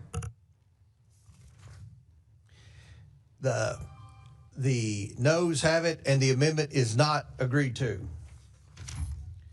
The question is now on the previously postponed amendment to the amendment in the nature of a substitute offered by Mr. Min from California. Members will record their votes using the electronic voting system. The clerk will now open the vote on the Min amendment to the amendment of the report.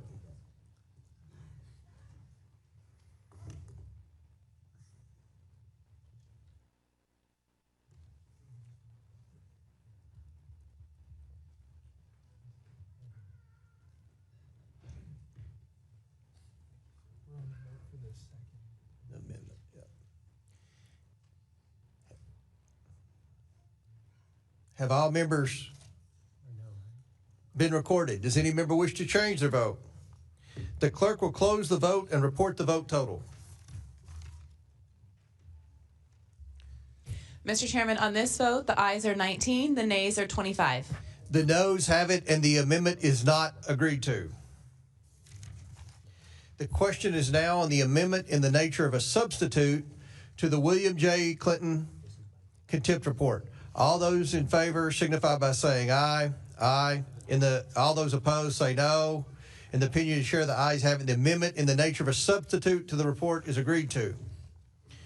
The question is now on favorably reporting the William J. Clinton contempt report as amended.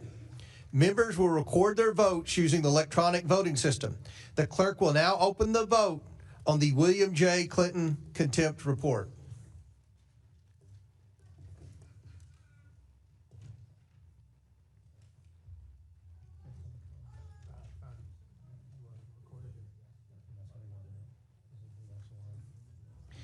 Have all members been recorded who wish to be? Okay, we're waiting on one more. Has everybody voted now? Yes. Okay. Does any member wish to change their vote? The clerk will close the vote and report the vote total.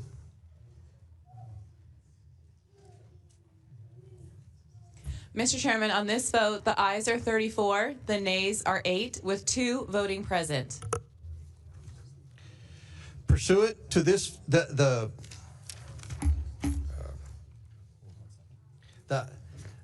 ayes have it. Pursuant to this vote, the committee hereby favorably reports and adopts this report recommending that the House of Representatives find William J. Clinton in contempt of Congress for refusal to comply with a subpoena duly issued by this committee. We will move to the report to the full House.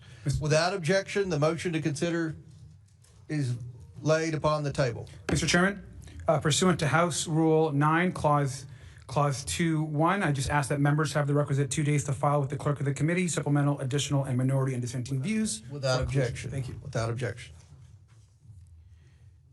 The question is now on favorably reporting the Hillary R. Clinton contempt report as amended. Members will record their votes using the electronic voting system. The clerk will now open the vote on the Hillary R. Clinton contempt report.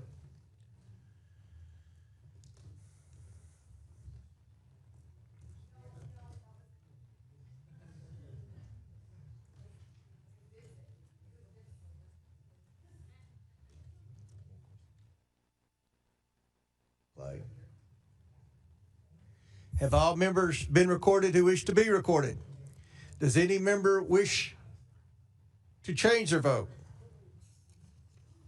Seeing none, the clerk will close the vote and report the vote total.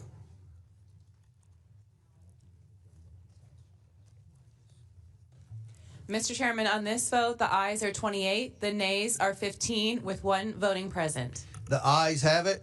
Pursuant to this vote, the committee hereby favorably reports and adopts this report recommending that the House of Representatives find Hillary R. Clinton in contempt of Congress for refusal to comply with a subpoena duly issued by this committee. We will move the report to the full House. Without objection, the motion to reconsider is laid on the table. Mr. Chairman, pursuant to House Rule 11, Clause 2.1, I just ask that members have the requisite 2 days to file with the clerk of the committee any supplemental, additional, or minority dissenting views for inclusion in the report. Without objection, so ordered. Pursuant to House Rule 11, Clause 2, committee members shall have the right to file with the clerk of the committee supplemental, additional, minority, dissenting views within 2 days. Without objection, so ordered. Additionally, the staff is authorized to make necessary technical and conforming changes to the report reported today, subject to the approval of the minority. Without objection, so ordered. If there's no further business before the committee, without objection, the committee stands adjourned.